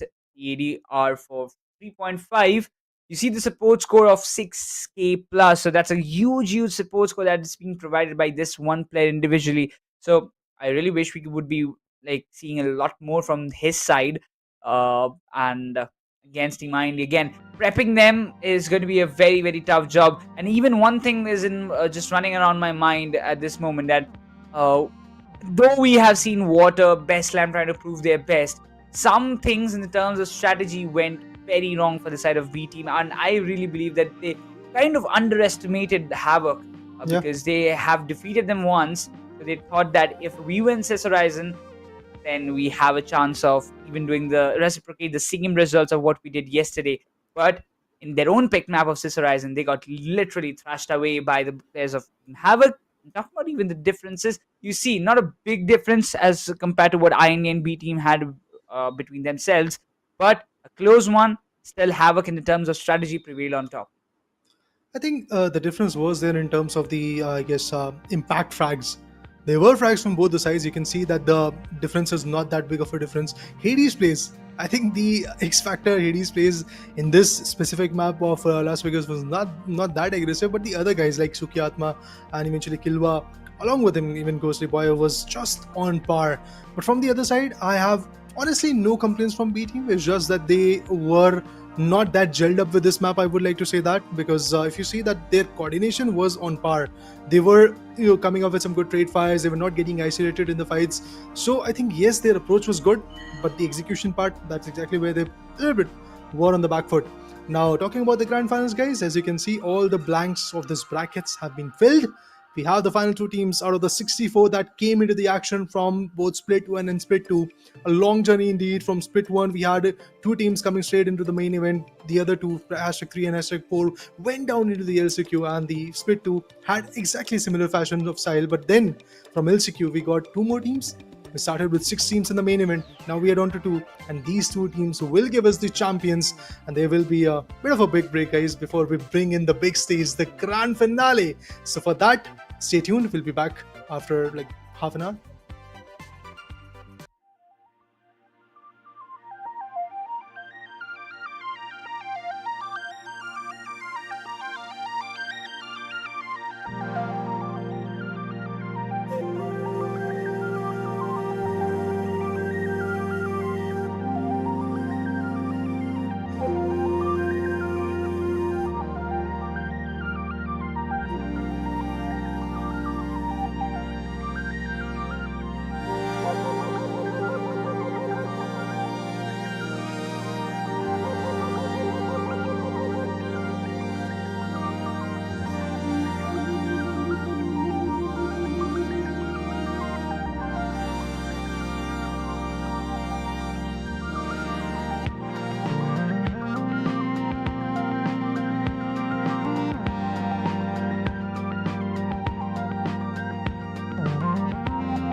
3 weeks of grind and 3 weeks of matches. That all comes down to this final Judgment Day, where we are going to see two of the best teams in the entire the finals community take on against each other for a BO5 season. Joining alongside me is going to be my man Lucifer on the desk. But Lucifer, before I give it a throw to you, I want to say that these are the two favorites that I ever had in this entire main event.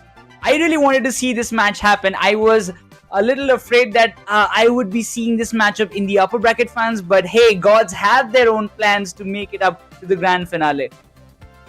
See, one revenge matchup has been worked where Havk have successfully defeated in a very crucial game. Upper bracket game round 1, they lost, but now against B team, they made sure it counts, and as Raider ended, the second runner-up spot is all what B team's gonna get.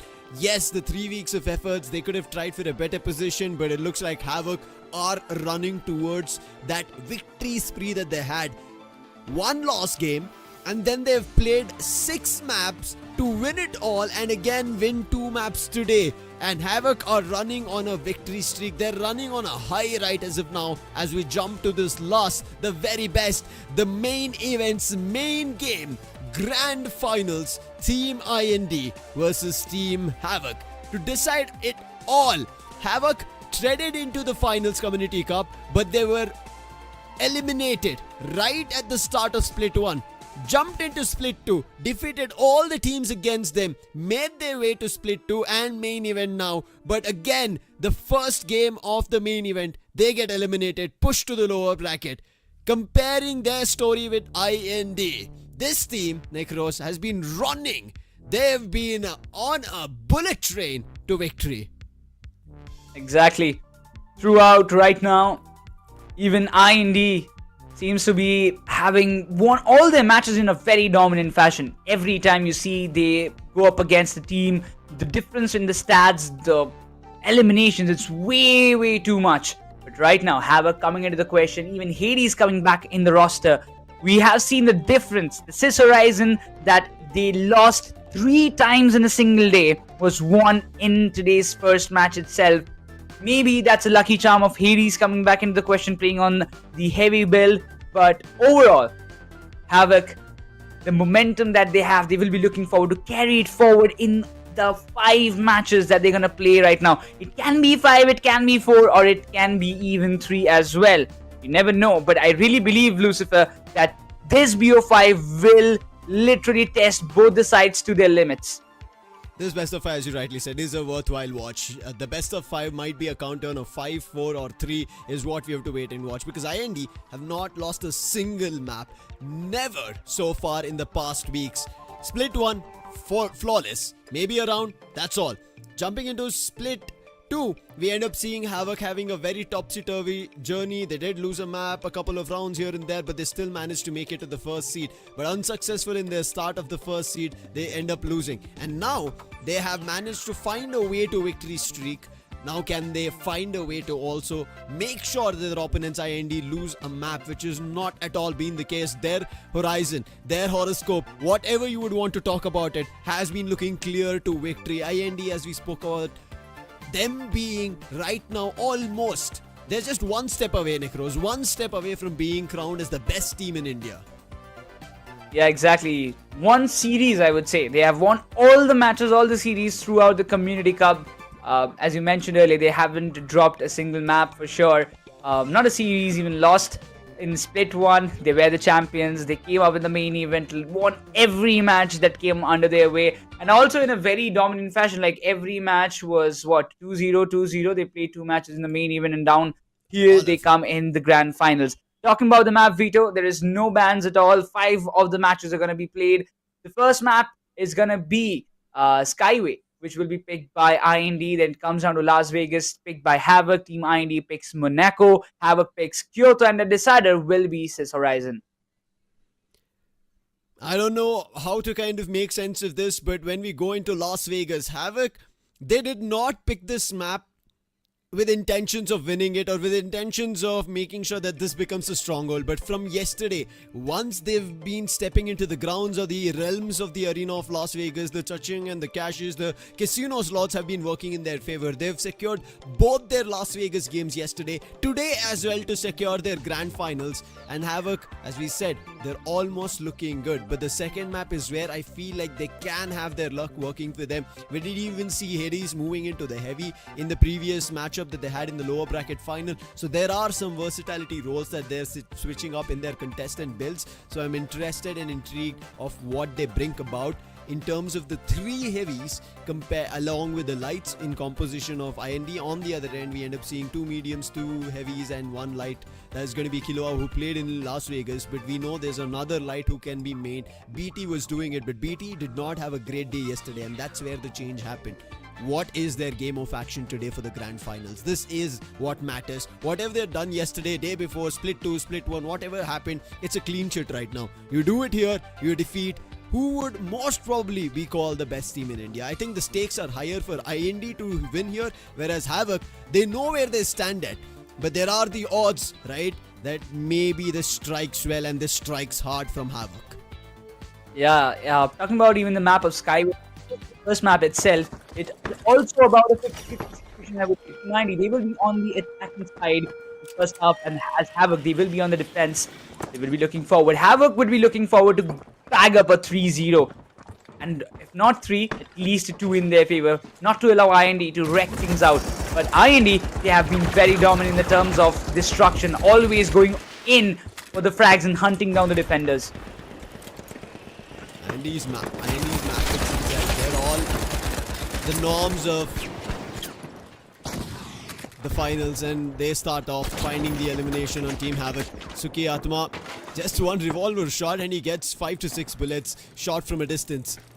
Muku also had received in the skirmish that they had, but he will recover back to 150. Zero trying to hit shots but misses a lot of it, and it seems like there is a sniper on the other end. It's been a battle of the snipers. Zero will manage to survive, uses the vanishing bomb.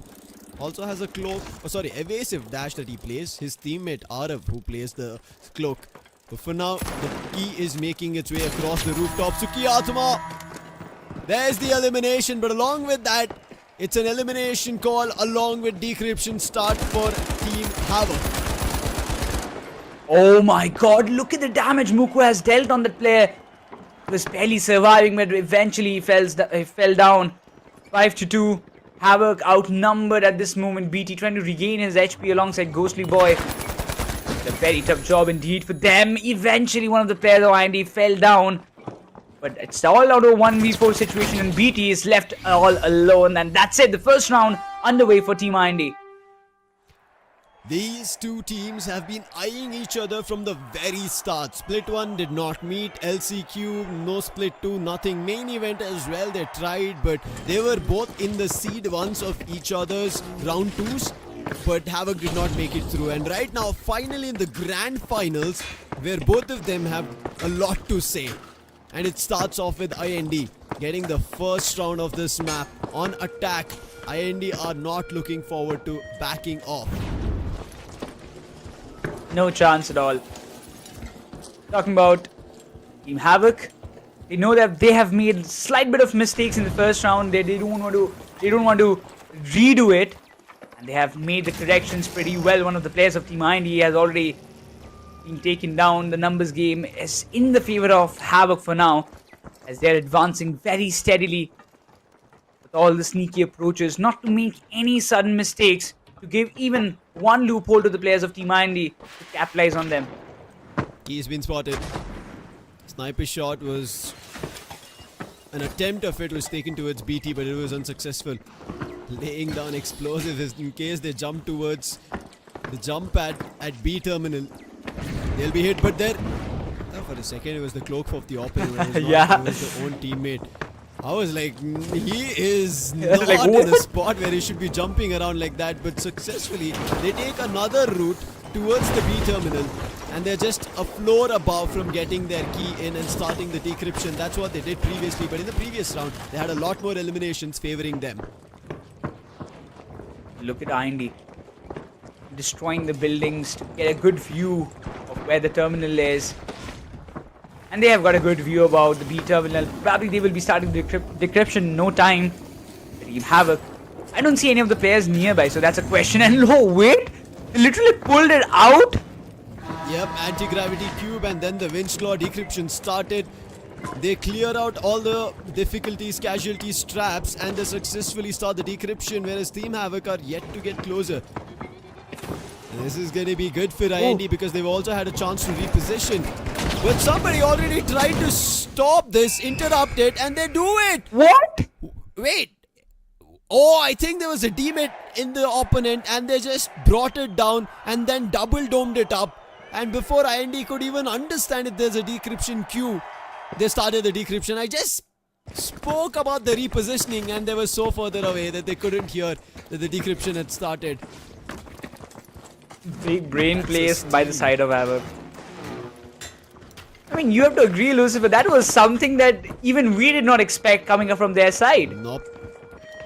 And That was a similar steal. things happened from IND. So cat and mouse play and it was the cheese going in favor of the mouse. There was Feel just a hungry. whiff for IND and IND are now going to be hungry as well because they shouldn't have lost that round. They took over the terminal in control really well. Muku shot just the tree. Or maybe it was a quick release of the RPG, but now he's lost that gadget for at least the next round. But this is going to be the last round of the first half. Spot a player in the hiding with the sonar, and Muku wants to clear his position out, making sure that there is no trail left behind. Oh, now finally he spots the player down, but he has to get inside the cover, and the decryption has already started. Team IND quick enough. Not make any major mistakes this time because this round is very crucial for both the sides. Even IND wants to have a 2-round lead for themselves. Hades drops down to 27. Wow.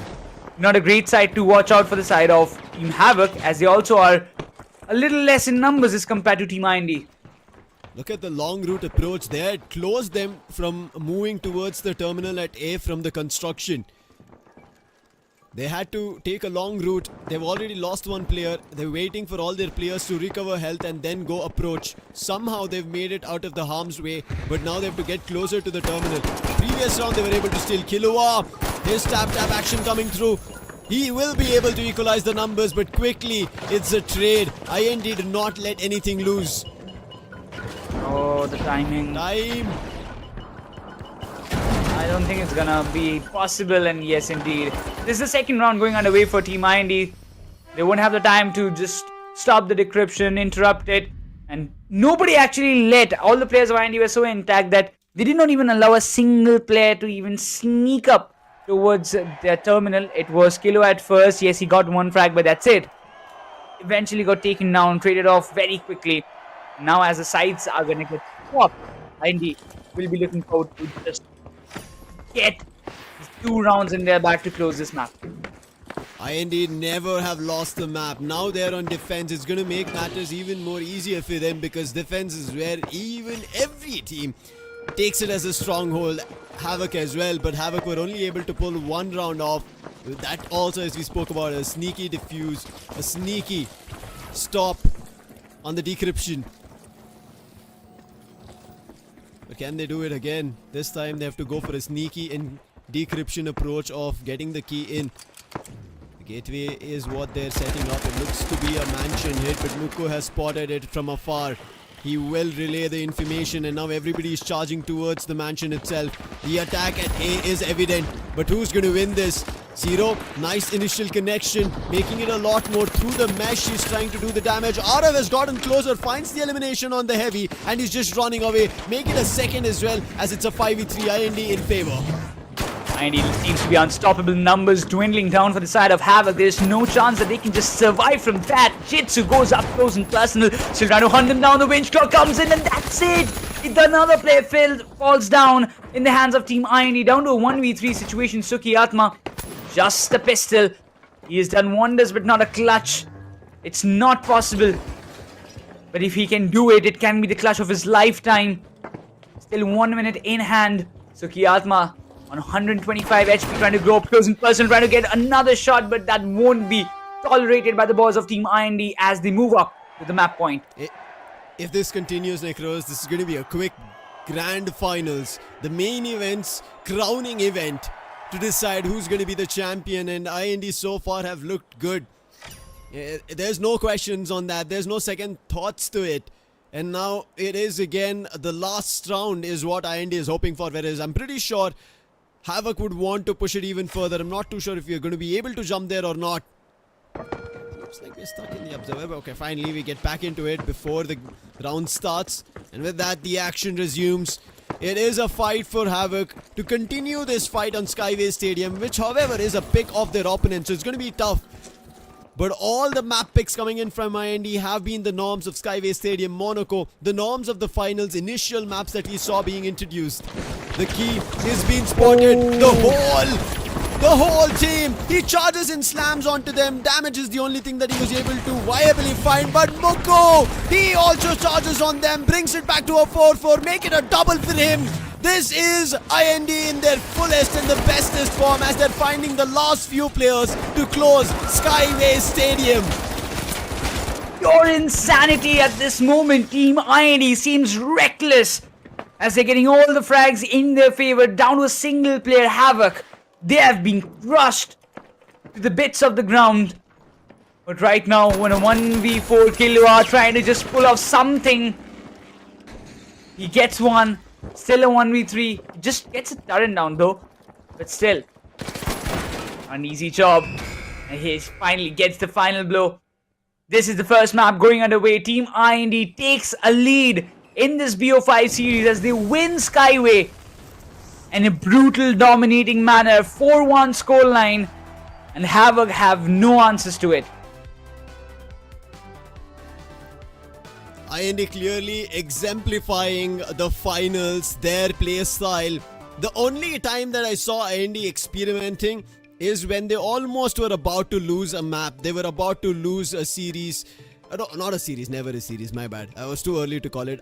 A map almost, because they brought in a double heavy, double medium and then a light, which almost did not look like their likes, because now as well we are seeing it's all heavies and two lights coming through. On the other end, it's two heavies, two mediums and a light with Killua maining it. But so far, this battle of a fight of deciding India's best team, there is a lot of heated up fight between these two teams. And it is IND who are on the upper hand of things. They are the ones who are right now looking above as the lords of the finals community cup in the Indian circuit. Yeah, no doubt about it. And IND, the way they have played, somehow deep down I feel like even if the next map is Las Vegas, if I'm not wrong, and if we are moving down to that and we see Havk playing, it's their pick. But if this is the fashion IND is playing with, I don't know which force it is needed to stop them, because it's just pure fragging, it's just pure domination, and there is only one answer to reciprocate it, is you also take the stand, you also take that same aggression against them and try to fight it out, because I don't see any other strategical option to just counter it.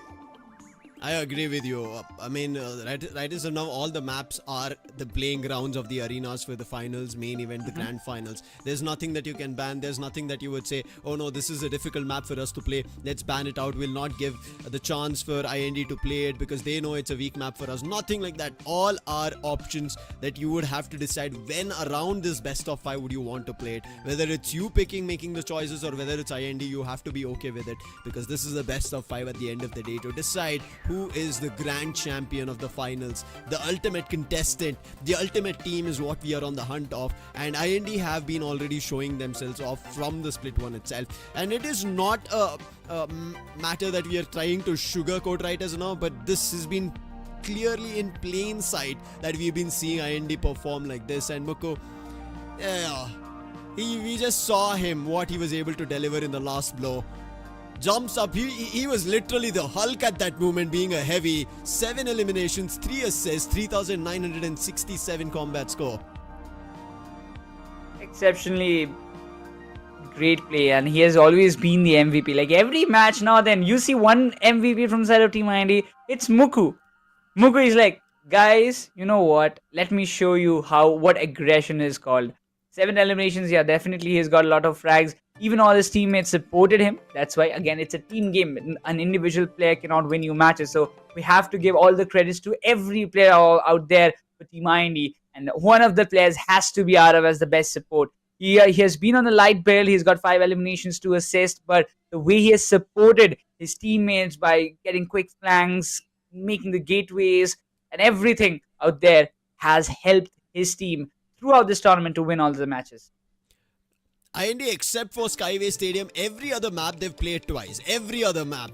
There's not been a single loss, and every other map they've played twice, as I said. Tempest has 0 eliminations, but this is what we've been talking about, the layers of IND, right? There are teams who are trying to use these contestants as builds, as tanks, as somebody who can take up damage, somebody who can be quick to do damage.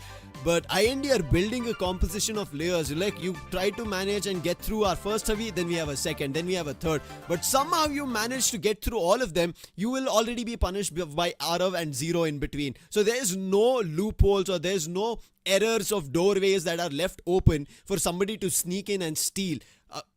Let me rephrase that. Somebody to sneak in and win. They can sneak in and steal around. That's what we witnessed from Havk. That was a really good round played from Havk. They were quick on acting, understanding how it was being played, how they used the anti-gravity cube to bring it up, avoiding all the traps that were laid down. But they should have thought about the same happening to them, and that's what happened in that one round. But look at the score, surpassing everything. Every tad bit of data that we are seeing is just bounds and leaps apart for IND right as of now. Yeah. I was even talking when Raider was there on the desk in the previous match. I was talking about him regarding the difference that was there in the upper bracket finals. Team IND and B team. The stats were literally double and above like that.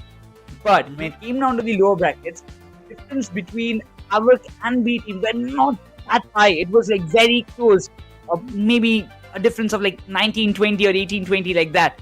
But that is where I had some concerns about Team Havk. If this is how they have performed against B team, who was brutally thrashed by the players of IND, how are they going to fight it against them when it comes down to the grand finals? And guess what? The first match is itself a demo of what IND is capable of.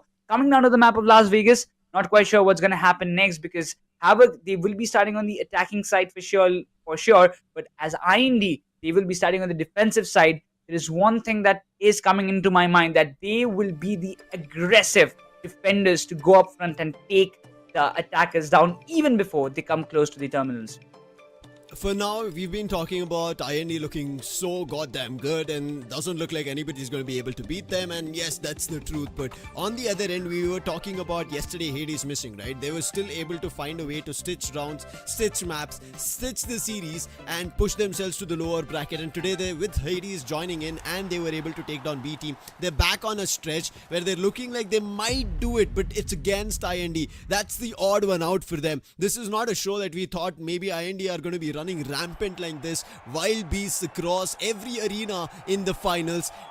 And we spoke about this. Right now, the finals arena themselves kind of fear IND. But we'll see if there's a positive ray of sunshine with 2 heavies, 2 mediums and a light, and the attacking terminals of Roofwell and Lobby on Las Vegas. A map on stretches of deciders where successfully Team Havk have been winning. Now this is their victory stretch. This is their home ground, I would say. This is where Havk need to find a map. Yes. If Las Vegas falls apart to the side of Havk, I don't know what's going to come up next, because even the next map, Lucifer, is a pick of Team IND. So it's almost, we can say, that this is a must-win map for the side of Havk. Even in Monaco, they're very strong, but still. Start things off, take it slow, go up on the roof, spot the players of IND, take a battle in that long range distance. This is what Las Vegas, the strip, all of it enables.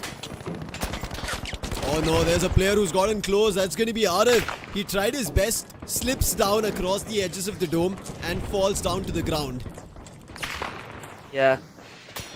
Already. Look at him. But a lot of shots being missed from Zero. Oh, wait. One of the players got taken down just like that. Looks like IND, they're up for something more, and Skyesports even falls apart. Numbers advantage stays with Team IND. Right now, Ghostly Boy falls as well. 5v2, and they start trying to just start the decryption, but it's not going to be possible. Havk, what are you doing? Messing things up like that. Can't afford to do it so. Killua left all alone with one sniper in his hand. He has done a lot of quick scope shots. There is no questions about it, but this time, IND won't allow it at all. That being said, the first round goes in the hands of IND as they take a 1-0 lead in the series, in this map. Arav had already intervened in this attack. And now maintenance and parking lot. Parking lot is open. Maintenance is still an option that they could kind of try and enter, but it's still going to be in the realms of 4 walls. But as of now, how Havk did not even manage to get closer or do anything around the terminal as they lost all their players. It's going to be tough. There's a sledgehammer finally.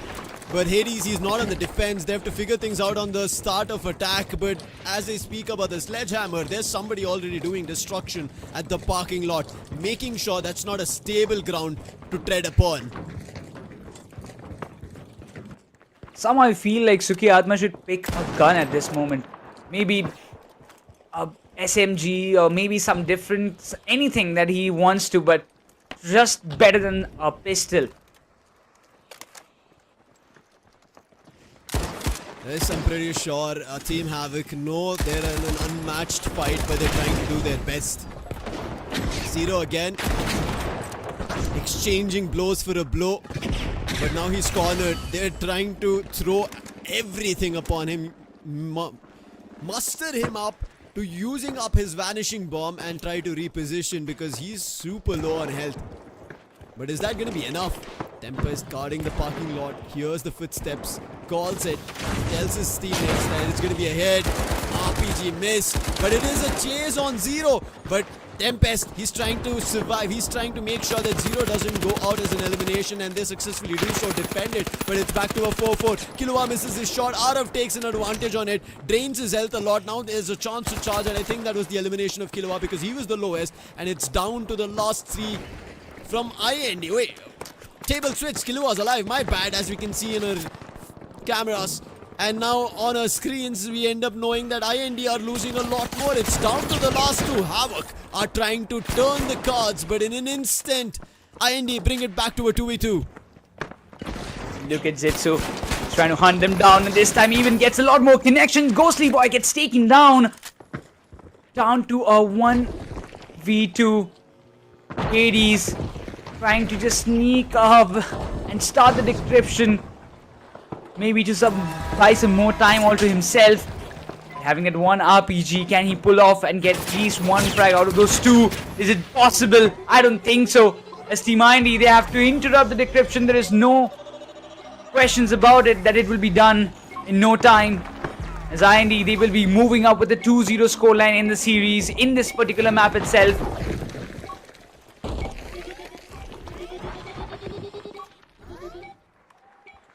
We are just looking forward to the next upcoming rounds. This looked like a hopeful one where it was almost brought to a 2v4 of an advantage in favor of Havk. But in an instant, I think it was all kudos to Jitsu and Arav. They played together. We even saw them bringing it down to a 2v1 where both of them jumped on the medium from the side of Havk. And they cleared him off in an instant. It was all down to the heavy Hades. He started the decryption, but he was unable to defend and hold it. Tempest destroying not just the environment in front of him, but even the opponents. He's helping his teammates to do the deed. Let's see if there's a chance right now. Havk, any terminal environment that they see that is kind of constricted into compounds, they destroy it wide open, making sure Havk never have a sneaky chance to start the decryption, and then they would have to go and interrupt it. Zero again ready with his sniper. Killua also on the same, both missing their shots, but it seems like Zero was able to connect the first and do damage on one of their heavies. Still trying to find out. Killua, one opening for his side. On the attacking side, it's very important for the side of Havk or any of the sides to just get the first opening. And even Havk in that try and error. They have lost one of their players. Team still seems to be in a very dicey position. One of the shots has been connected, which means Team Havk, they will be trying to push it hard on that one single player to get that frag, but in spite of that, they lose their second player as well.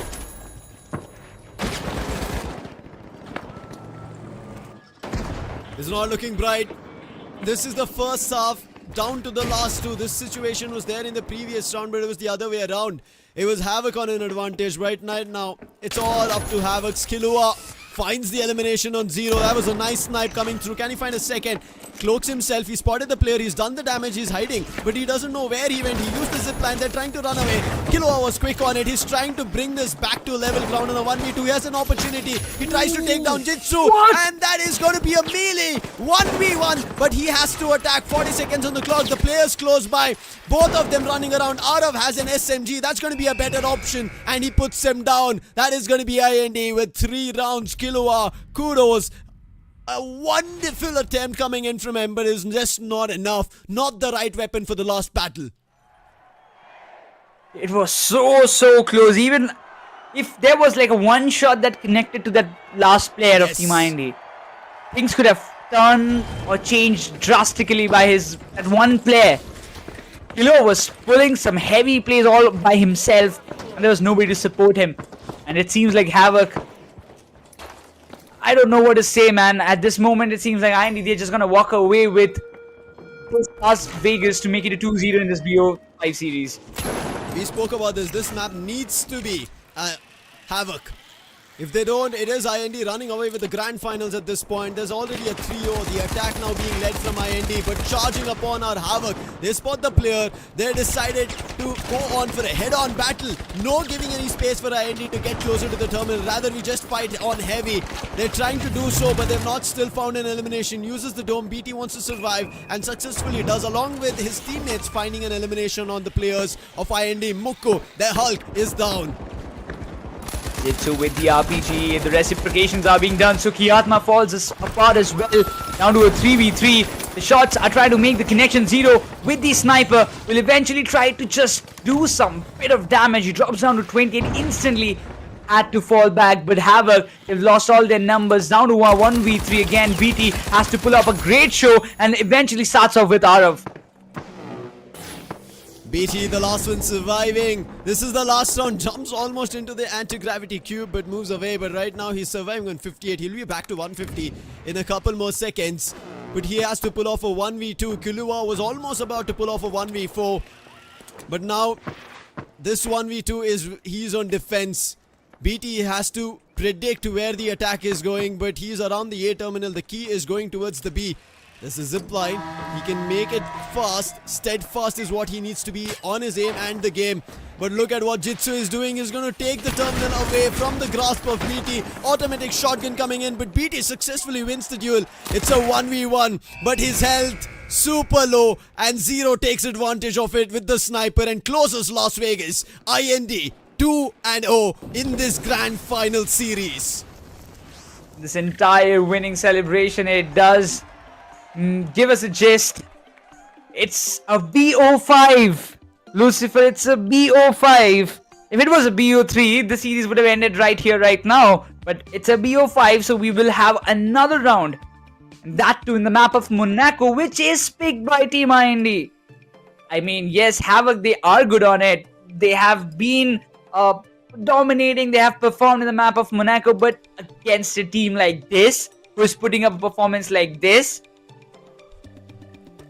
yeah, I mean, there are very few words that we can right now add more onto this of what IND is doing. There's barely any adjectives left towards the end of this stream when we end up seeing the champions video, when we have the interview with them. But this is just on a whole another level. I mean, this is not even something that it feels matched at this point. IND clearly look like a team who are stepping up for the international stages. That's their Yeah. right is now. They are putting up a competition right now in the finals Community Cup, and this is also them showing not just here in the Indian circuit. This is just telling for everybody around the world that we might be eyeing for a global one. And the finals, starting it from the grassroots levels, bringing the players, and we've seen a lot more players grow, seeing players like this stepping onto platforms like the finals Community Cup, the showdown. Jitsu made it there. This is a revenge victory for him, and he's trying to do best on this. He's trying to pull all guns in making sure that he manages to win today, but it's not going to be an easy one, he knows, but he's making it look all ever so easy. 9 eliminations coming in from Arav. Bro was there as the best support in the previous map. Now he decides, hey, I've done enough support. Let me get on the front line and get some eliminations all to myself. Yeah, he didn't like being mentioned as a best support over there. He's like, hey, I'm the light. I'm going to be the MVP category. I'm the one who deals damage. Call me the best damager. And he's like, hey, here, look at me, MVP. I'm here. And I'm going to be knocking the bells and the doors down of our opponents. Maybe Muko was saying, okay, Arav, if you want, so okay, you can have both the titles all to yourself. No, nobody's gonna get hurt, No right? contest. After all, we're winning. Yeah, no contention at all. You can have it all what you need, because what matters to the players of IND is just to win this tournament at this point. And they are already on a hot victory streak to winning it. Monaco is what stands between them and the champions title. 4-0 in this map. In the previous, at least there was one round, there was a chance to be pulled off. Suki Atma sitting at 0, Ghostly Boy at 0, Hades has 2 eliminations, BT on 4 and Killua at 5. Killua played amazing, but it was not enough, being all alone, left in a 1v4 to clutch. Looking forward to see how things goes around. Suki Atma, Ghostly Boy completely shut it off in their own picked map. Seems like they were not even a match to the side of Team Mind, and you can see the differences. I mean, it's not that huge, but still 20 to 11 in terms of elimination, and in terms of combat score, you see 13 almost closing up to 14,000 as well, to 8,786. So a lot of things needs to get changed at this point. Havk, please show up something in the next map of Monaco. Fingers crossed, all is what we can expect now. I was thinking maybe Pashu could play yesterday, yes, because Hades was not playing. There was a stand-in with Pashu coming in, Suki Atma. There was a little bit of a ripple in the first game that they had, but eventually it looked like all of it came together, and Havk were able to beat every other team, make their way to the lower bracket final. But today I kind of feel that maybe it could have been storylines is what I was expecting, because Pashu was in the first ever Revolution Showdown event that happened with creators, with the top players of India, with the picks coming through, and it was Pashu with Mortal's team winning that trophy. This time, Jitsu, he's looking forward to it. Jitsu was there in that as well. He was sitting in front of his opponents, but they were unable to win. This is what he's looking forward to, taking that trophy away from a victory player who was there on the opponent team. But unfortunately Pashu is not, but it is still him proving a point that not just him, right, playing at the toppest or the best level of the leaderboards, but also his teammates are doing the same. All of them want to be the best in the finals. It's all about becoming the best and crowning yourself as the first champion of any of this finals Community Cup. Not only that, the first tournament of finals which has stated from the grassroots level, from where every player came up, registered their squad and played. Total of how 64 teams came into the question in terms of 2 different splits. But right now, it came down to this final main event, the Judgment Day, and it seems like the best 2 teams, out of which one team seems to be showing us a one-sided domination. I don't know what is coming up next in the map of Monaco, but hopefully we see a one map coming up from the side of Havk. Yeah, I mean, it is going to be tough. At this point, I know it is just us trying to blow raspberries in the water to try and see if there's a hope left for Havk. It is tough at this point. We can't even try and find a way to sugarcoat it anymore. Now the sugar itself is completely powdered and it's been blown out. There's nothing much left to sugarcoat. And now Monaco, the one that stands between IND and them being called the champs, the ultimate winners, the ultimate contestants, and attack is what we look forward to as what Havk could do if Havk stands a chance on Monaco. This is an even playing ground with residences, high rises, but the grounds are going to be even. Everybody is going to have a rooftop battle. IND will look forward to close it. Cafe and hotel to start it all off. Definitely an ideal position in which at least Team IND would be looking forward to start off with and probably get some good early rounds all to themselves. Probably a clean round. Maybe a 3-0 in the first half itself to just announce that, you know what, we are ending the series right here, right now. But Havk, a hell lot of job to do. Tempest is What? loving it. He is Oh, in man. mode. They know what they are on. And I don't even see IND trying to defend a terminal. Look at what they're trying to do. Muku, unfortunate, is unable to make the jump. Is almost close. Yeah, there you go. Oh my He makes it. He makes it. The Hulk is ready. Spots the whole shebang of Havk. Wanted to use the RPG, but he said my Lewis is stronger. He tries with that, puts a dome for his teammates, forces the players of Havk to tread to the roads and the alleys of Monaco, not the roofs. I really wonder what if that RPG made that connection, Lucifer. Things could have been like disastrous for the side of Team Havk if that RPG connected and at least 2 players got taken down. I mean, that would have been the ideal start for the side of Team IND, but not quite sure what's coming next for the side of Havk because every other player got brutally damaged.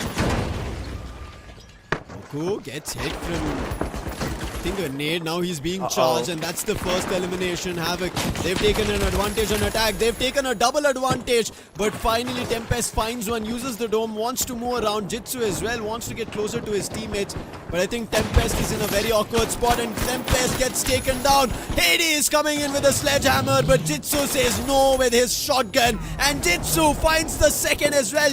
Brings it down to a 2v2. Havk immediately turn it all around. Now it's all up to Jitsu, who has to recover on health. He is spamming the doorway, making sure they do not enter. Uses the anti-gravity cube and moves in the other direction for now. My god, I don't know what went just wrong. IND seemed to be a little overconfident, I guess. Maybe if this round falls in the hands of Team Havk, things can just change drastically.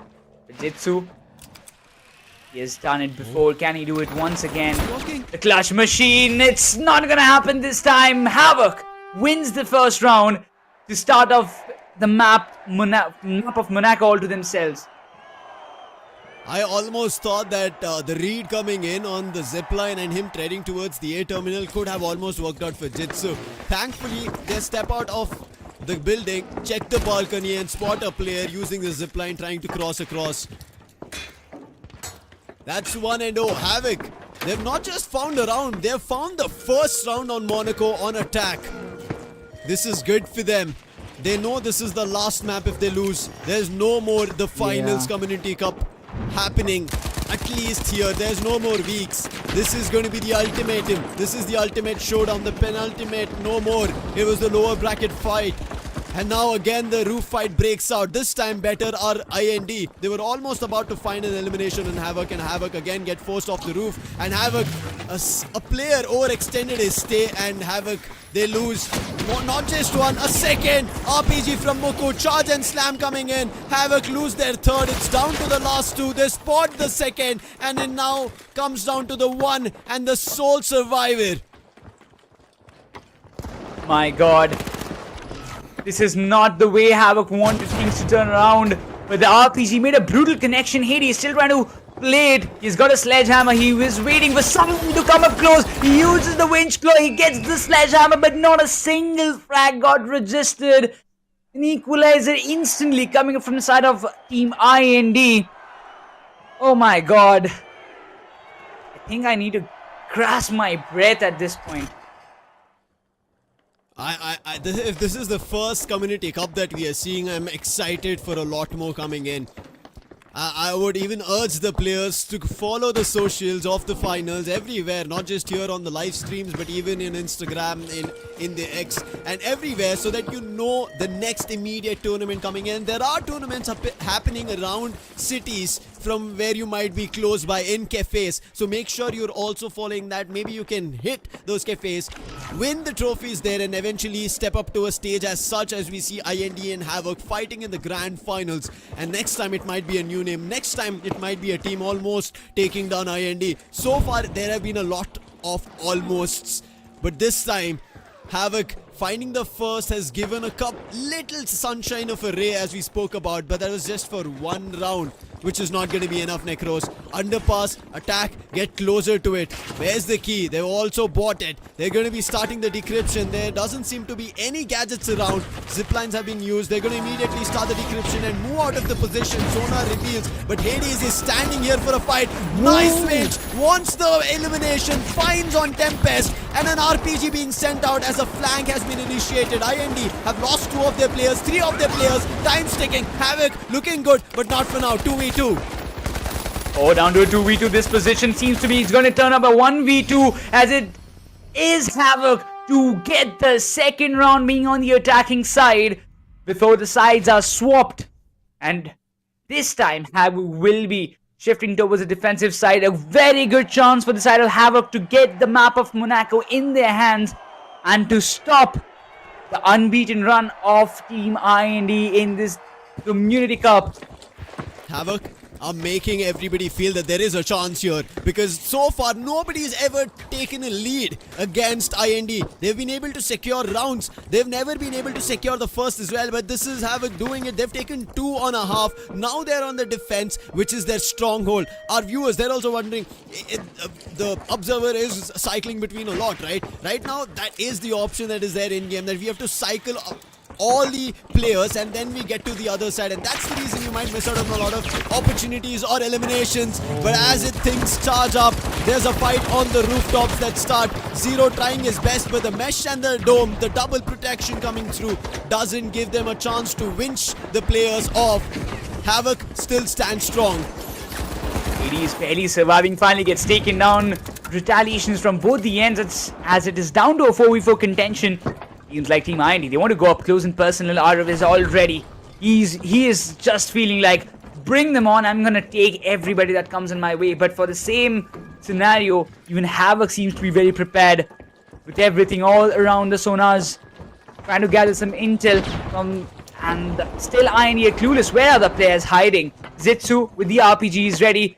IND loses another player, and this time they're quite sure where are the players of Havk hiding. 3v3. Somebody gets winched. Ghostly Boy, he wins the duel against Jitsu. Decryption starts in the meantime from IND. They decide to play the objective. IND, this is the first time they look so contested. I'm not too sure this is their calling which is going wrong, because they've decided to go for a head-on fight, but Arav decides that the objective is still ours. He brings it back to a 2v2. Zero misses his opportunity, but he still connects. He needs to find another connection to bring it down, and Arav does the deed. He brings an equalizer for IND. Man stepped up at the right moment where he was needed the most, and it seems like IND says, no, you're not walking away with this Monaco, at least not like in this manner.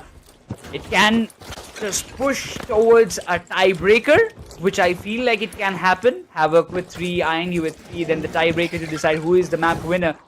But not an easy win, not at all an easy win for any of the side, it seems.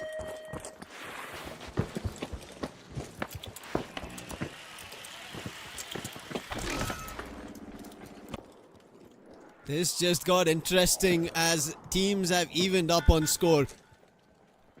But it's not going to be enough. Havk know that the equalizer is is a cause for concern for their own, not IND. IND are the ones who will be looking forward to just closing this map. On the rooftops again, a spot. This time, first elimination, 0. The sniper has been lost. Arav has also been brought down to very low health, and this is another opportunity. Previously, it was Arav and 0 to strike, but a 4v4 has been brought. Hades, a nice swing. He should be able to find the elimination, but the players in the Cathedral were a lot more from IND compared to Havk, and it is Havk to lose theirs. It's down to the 3 players.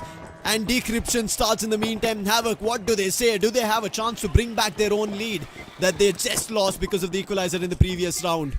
It felt like the Winch Claw was that deciding point where they could have taken the advantage in their favor, and missing it completely like that is definitely going to cost them out. But oh, Tempest barely trying to survive. The RPG has to make a connection. It does try to make that connection. BT still trying to pull things off. Down to a 3v3 situation. Team IND, they have lost the numbers. Down to a 2v2. What how are they just retaliating like this? Every time you see one player getting taken down from Havk, the same thing happens with Team IND as well. But the RPG makes the connection. Ghostly boy gets a slam on his face. It's all down to BT. Uses the goo canister, but he knows he doesn't have time. Charge and slam, and that's 3 for IND.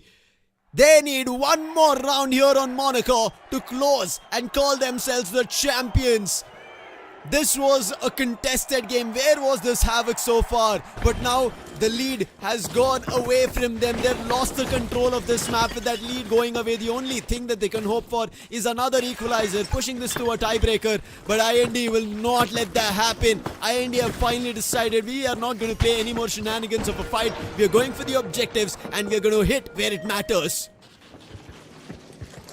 This can be the final round, the final series point, where definitely Havk doesn't want to stand on, but it is the reality. Still trying to pull things off. Havk will fight till their last breath, but IND, how are they going to approach this final round? Because every time if you see them going all in, those ideas, those strats have not worked out in this particular map of Monaco, as Havk, they have retaliated in that similar manner. Oh, that's gonna hurt. Havk lose their first. 0 is not stopping right now. Mid-air shots as well. Drops their health to a low. And Muku wants to charge. He spots the player jumping in the window. Tempest with the RPG is running all around. They're like wild beasts looking forward to charge upon the players of Havk. BT sends out an RPG but barely manages to survive at 80. Havk lose, and now they're down to their last 3. Nice glitch. The player who's trying to run closer to them gets hit back, forced off, but Havk, they are down to their last 2. A 2v4 for them. The odds stacked up against Havk. The deed is done, it seems, and look at Arav. He is using emotes at this point, although the round is still yet to get over. Down to a 1v3. Dreams have crushed. Being nullified by the boys of Team INE as they rise as the champions of the Finals Community Cup. They wanted this. They were looking forward to it. Split 1, unbeatable. Main event, unbeatable. This streak of victors proves themselves as the best team in India with the initials of IND. They are the champions of the first ever, the Finals Community Cup. And they stand tall to it as the best team. What a show coming in from them. But you would also have to give it up for the runners-up. If not for them, their lower bracket story, their journey that they had, winning and playing 9 maps yesterday on a stretch with barely around 5 to 10 minutes of a break, ending everything on Las Vegas. Today also they tried their best, but it did not work out. Kudos to both these two teams. The journey has been immense, long and tiring, but we come to the final conclusion here on the last day, the ultimatum, with proving the best team as IND. One of the favorites for sure in the finals community throughout the Indian circuit, that yes, this team has the potential to win this tournament. We had heard rumors about it around this team that yes, this team can be the one to watch out for in the entire tournament. Guess what? Not dropping a single match. They have came here, they conquered it all by themselves, and they had the entire fun that we got from their end was like, it's unimaginable. Every time with those emotes, with those brutal gameplay, they showcase that what the game is all about. This was fun, man. I really loved IND. I think the very first, the finals community cup coming through with players all around India trying their best, forming teams, having attempts of split 1 and split 2 where they could change the rosters, and it happened for even Havk. Havk had a Unite Together or something like that as a team where they were eliminated at the very first game in round 1 of our split 1. They formed this team for split 2. They looked strong. They were almost looking like unbeaten. Yes, had losses in a map or so, but not a series, and that's the reason they won and they were the top seed on split 2. But their journey was not the same when main event started. The very first game, they get hit out. It becomes a bomber for them. They just completely get flushed out in the upper bracket, and then what they do is arise and also avenge the nightmares of B team and win and make their way to the grand finals. But Arif, this is the second time he becomes the MVP. He said, Las Vegas is mine, I want to be the MVP, the best support, everything. He makes it happen again here with a brilliant clutch also being pulled out when his teammates and the numbers looked a little bleak to equalize the scores. Incredible performance from each and every player of Team IND who has worked day and night to reach this stage and conquer this tournament. And from here on, I'm quite sure, Lucifer, we're going to see a lot more new teams arising and making it, because after this first Community Cup, a lot of players who were not aware of how the finals game work, how the tournaments work, have watched it, and by seeing these star players, they're going to start their grind to prepare for the next tournament, which will be coming up. But for now, IND Arav, again, the best supporter of his team. He has got 8 eliminations, 4 assists. He has a support score of 650. But there is literally no sorts of error that we saw from this guy. And being exceptionally well, whenever his team needed him the most to be in the front line, he delivered it and helped his team to win the rounds and win the matches. This time, even Tempest stepping up with 8 eliminations. Bro was like kind of offended at the first that, hey, I didn't get a lot more frags in the couple of matches that we played. This time, I'm going to go all in. They did. IND, a couple of times there was a little bit of a hiccup that where we also thought, hey, wait, Havk are almost pulling it back. But Tempest, we were talking about him being the wall, the man who was tanking all of it. But this time he said enough of it. I need to also show up in terms of eliminations. 8 eliminations from him. Jitsu was almost about to pull off a clutch, if not for them all stepping out into the balcony. Maybe there was a chance for Jitsu. Muko always delivering 0. He missed a lot of shots that we ended up seeing even on Las Vegas as well as Monaco, but the shots that mattered, they connected, they impacted, they brought the players of Havk low to the health. Killua, not the best game he had here, but he knew what was at stake. At this third map, right, Necros, I feel like it was all about mental pressure and also the losses that they had already had previously. So it was tough for them to wield around it, work around it, but they tried their best foot forward. 26 eliminations against 18 eliminations. This is the best data that we have seen so far against the team IND in any of the matchups that we have had so far.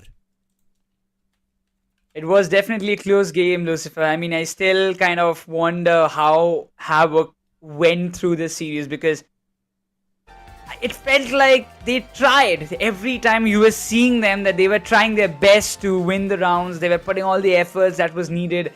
But in the terms of skills, in the terms of strats, always it felt like IND, they were just too good.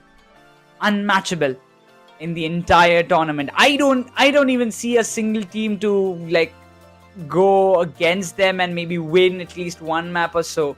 Because every time, even if I recall against Wars Generation in the first split 1, it was also 2-0 scoreline.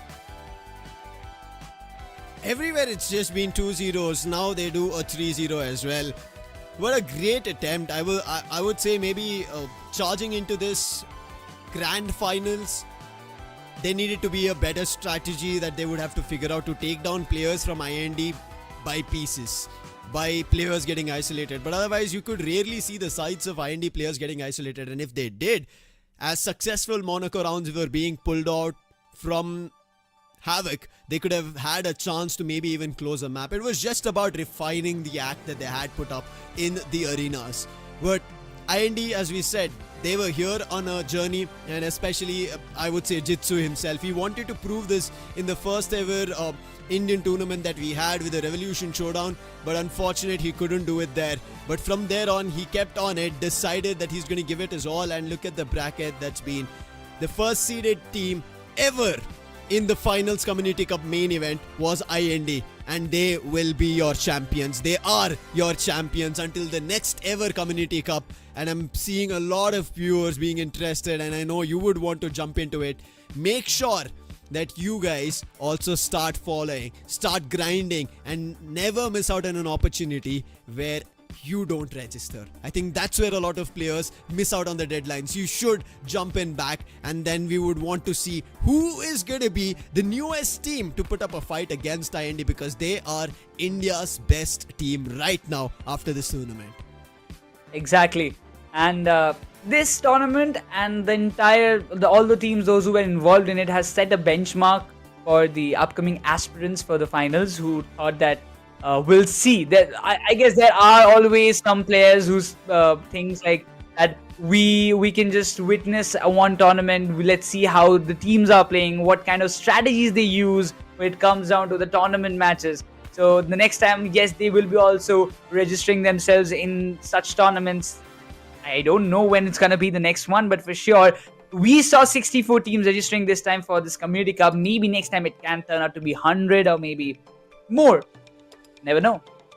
I would want to say, as I initially mentioned or previously mentioned, that there are going to be a lot of cafe tournaments happening where you can test out your skills, and for that you would have to follow the Finals India pages on Instagram, on X, on YouTube, everything and anywhere we put out the posts on, so that you get an opportunity to test out your skills in the city that you are in. Yes, it might get difficult because you would have to go there and your players might be around India, but you have to figure a way to at least individually try and play and see where you stand at, and then when you are able to get into the next season of maybe the Community Cup or another IP of the finals itself. But that's what I'm looking forward to, and rooting for all the new players who have seen what's gone down here so far from the past 3 weeks, who've been glued into their screens, looking at who's been the best player, how well they've performed, what has been the intense action, the clutches coming through, all of the glitters and shimmers all around that they enjoyed for the past 3 weeks. We as well on desk, right? We were talking about IND, and truthfully, they do not prove us anything as an odd. They do what they were on the hunt for, and as I said, I think I would want to ask if Jitsu joins us for the interview. We have a confirmation. We'll be having interviews of both, so we will get a chance to talk to both the teams, because Havk's journey has also not been easy. They had to reform, refine, split 2, win split 2, start their very first game, and it did not work in their favor. But yesterday's lower bracket run coming in from Havk was just brilliant, and today to win in the lower bracket final. And we have the runners up with us, BT, joining us for the interview. Hello BT, congratulations on being the runner-up of the first ever Community Cup of the finals. How are you feeling? So good. Nice. Physics के बारे में क्या ही बताऊं guys. चाहता था tournament जीतने को, but we fell short. But कल का runner up. Yeah, tell me. Exactly. कल का ही मैं बात करने वाला था, आपने ये जिक्र कर दिया. The entire yesterday stretch, 9 maps, and you still managed to win it. Okay. No, I cannot. Hello?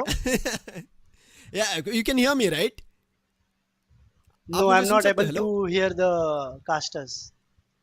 Oh, I think we have a little bit of a technical hitch. Hello? BT is unable to hear us. I'm just messing, bro. You can see us, right? Oh, bro. I'm I sorry, was bro. almost. That's me, BT and Roy. Content creator. Bro. This is the best moment that we had. I really like that, this spirit that you have kept, right? I enjoy this. I think this was the reason that you guys won yesterday as well, were able to win today as well, right? This spirit that you had. Yes, because of this spirit only we won, and we fell short. Yes. Yesterday we had like So, good run. uh-huh, uh-huh. After losing the very first game, we all. My English is very bad, bro. You can mix and match. Don't worry. We will manage. We will convey it to the people. You can mix and match. Okay, Aap okay. baat karo. Yesterday after losing, bro, we started winning only because of Kilwa, Pashu, Uh-huh, Ghosli, and Sukhi Atma. uh-huh.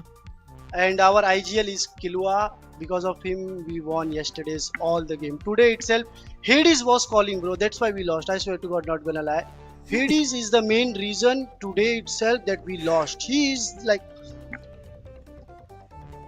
Hades. If you are watching Okay. this, please, bro, do not call me ever again. Do not IGL Hades. We are mad at you. Oh IGL my God. transformation happening after this tournament is what we are getting. IGLs बदलने वाले हैं. I like it, but I enjoy. I know this is just banter within the team. थोड़ा कहीं ना कहीं आपके banter. spirits को to keep the mind up. I really like this, but I know I want to ask you this. Main thing is because पहला tournament था finals community cup where players everywhere around India खेलने को मौका मिला. So among them, you are the top two. कैसा लग रहा है? Ooh. Congratulations. बहुत अच्छा लग रहा है. Like I'm feeling like very nice. How to put in words? Just because we lost just now, I'm not able to say my words what I want to say.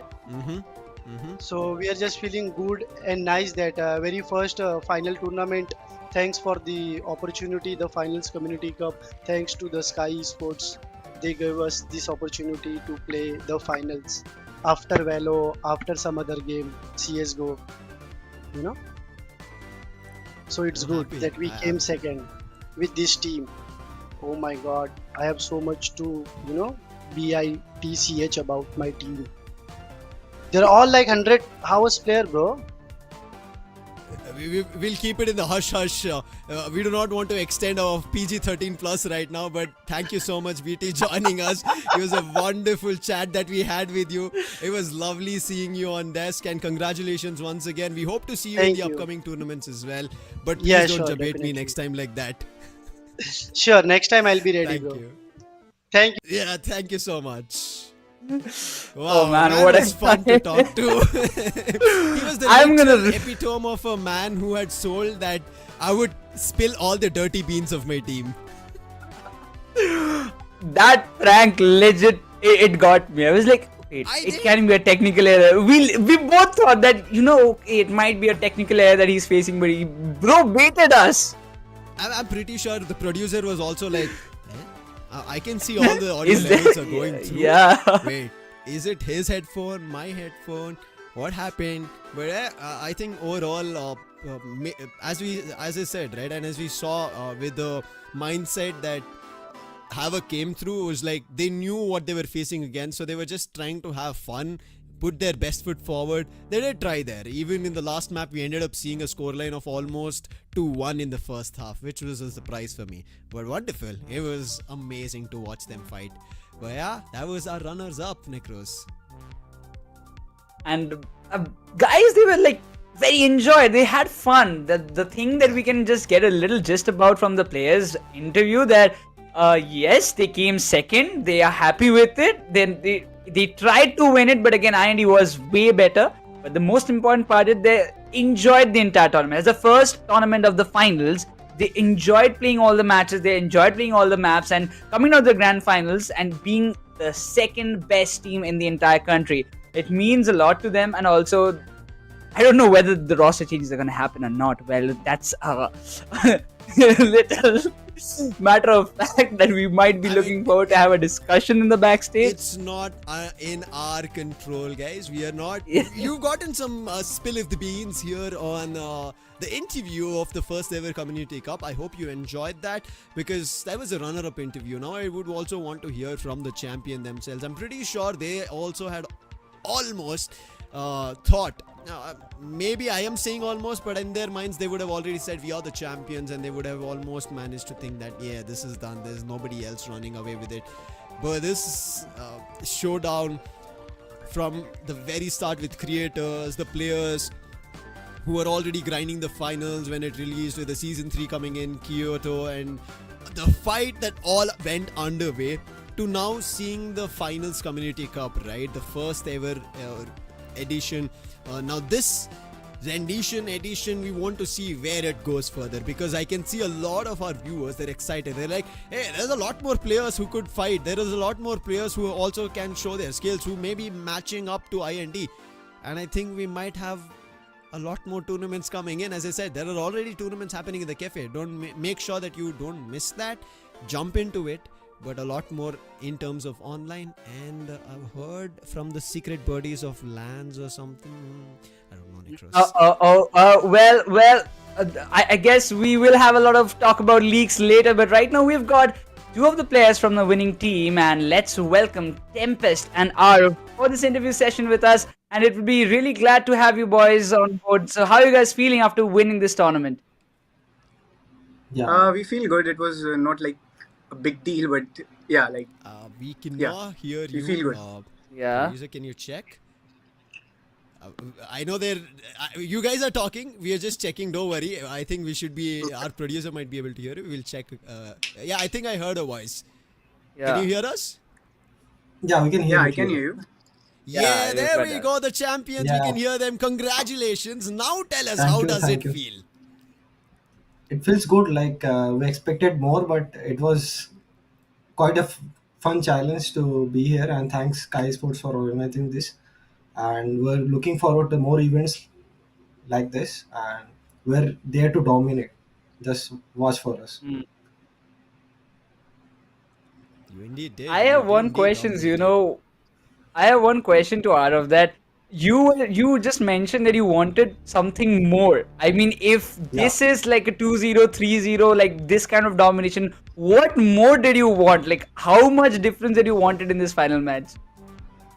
We, as you guys know, like we never dropped a map. Okay. So we needed more competition to us. Like we needed that fight. Like nobody was giving that to us. So yeah. Oh, nice. I really like this. You're riling up the audience as well in the meantime. Tempest, Yeah. I want to ask you. I know you've been sitting, like Yes, yes. they're not talking to you. I will talk to you. I'm here for you, my friend. How does it feel? Champion, best team in India, and nobody's challenged you so far. Nah, it's not like they haven't challenged us. They did. All, like everyone who participated, they all were very good. And yeah, they gave us a good competition, and here we are. So I want to. Yeah, Arav, you're saying something. Go for it. Yeah, I would like to mention all the players. Like Jitsu did all the study book work, and Mukku is just going there, destroying everyone. Tempest is always supporting with their you just can't forget Zero, man. Like, Zero. what Zero sniper- is the god sniper, bro. final quarter for team. No doubt. Yeah, let's talk about building this team, right? Making the best team. And we were talking about this storyline, right? Jitsu was also in there in the Revolution Showdown, but he fell short over there. This was his time to prove with the team and players that he will pick. He wants to work around them, and as you said, he was the man who was making all the studies, setting everything up. So how does this team come through when you heard about the Finals Community Cup for the first time? We used to play together from a very long time, like not just the 5 of us, but many more players. And from them we selected these guys. Like we need a good aggressive player like Mukku. We need a good strat player like Jitsu. We need we need the best sniper, Zero. And from there we collected, we asked them to play along and everything. And that's how we got them. Like, yeah. You've been talking about Zero, right? Now I want to know, Arav and Zero, you kind of act as buddies, playing the lights over there. So how is the communication? We see that you're running to flank, Zero is the one who's initiating maybe the initial shots, and you immediately start chaos, start destruction. So what is the plan of action when a round starts? So There is no strat or something like that. Hello.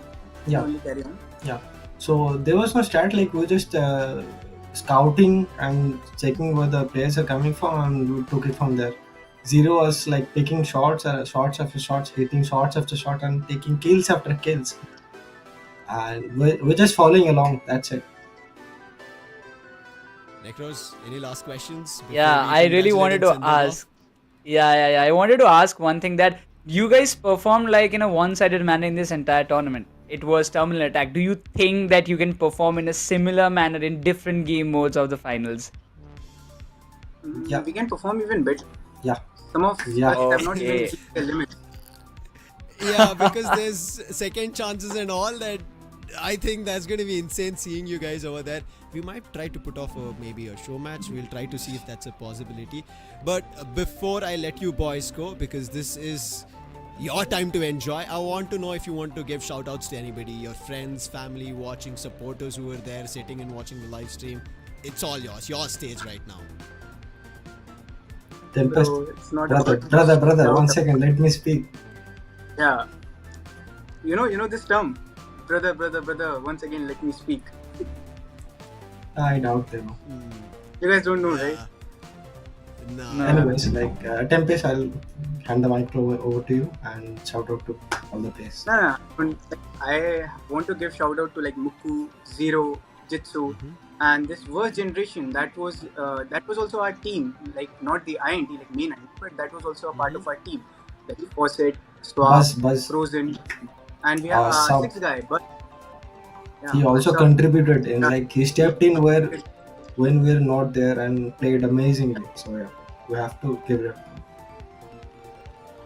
We will give you the champions title, call you the best team of the Finals Community Cup, and thank you for joining us. You are the champions. Go celebrate, because this first season is all yours, because you have started the legacy from here on for the finals. Thank you.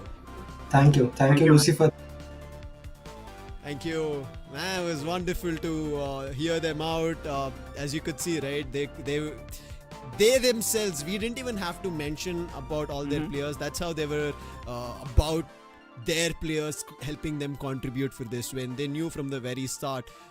Them exclaiming about Zero, Jitsu, everyone. That tells us what this tournament meant for them.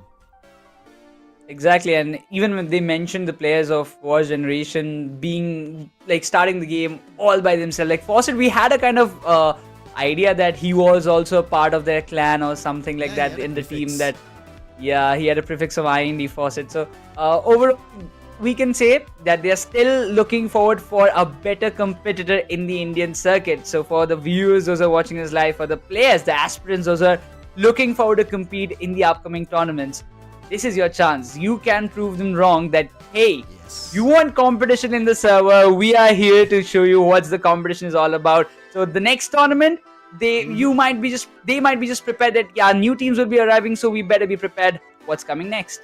Everybody needs to be prepared, because this was the first ever Finals Community Cup, and we have had our first ever champions, but this is not going to be the last. They've created the legacy. Somebody else can break it, but this is going to be the end of it. Thank you so much for watching. Hope you've all enjoyed, but keep getting on, becoming the best of the best contestant out there in the finals. See you in the next one.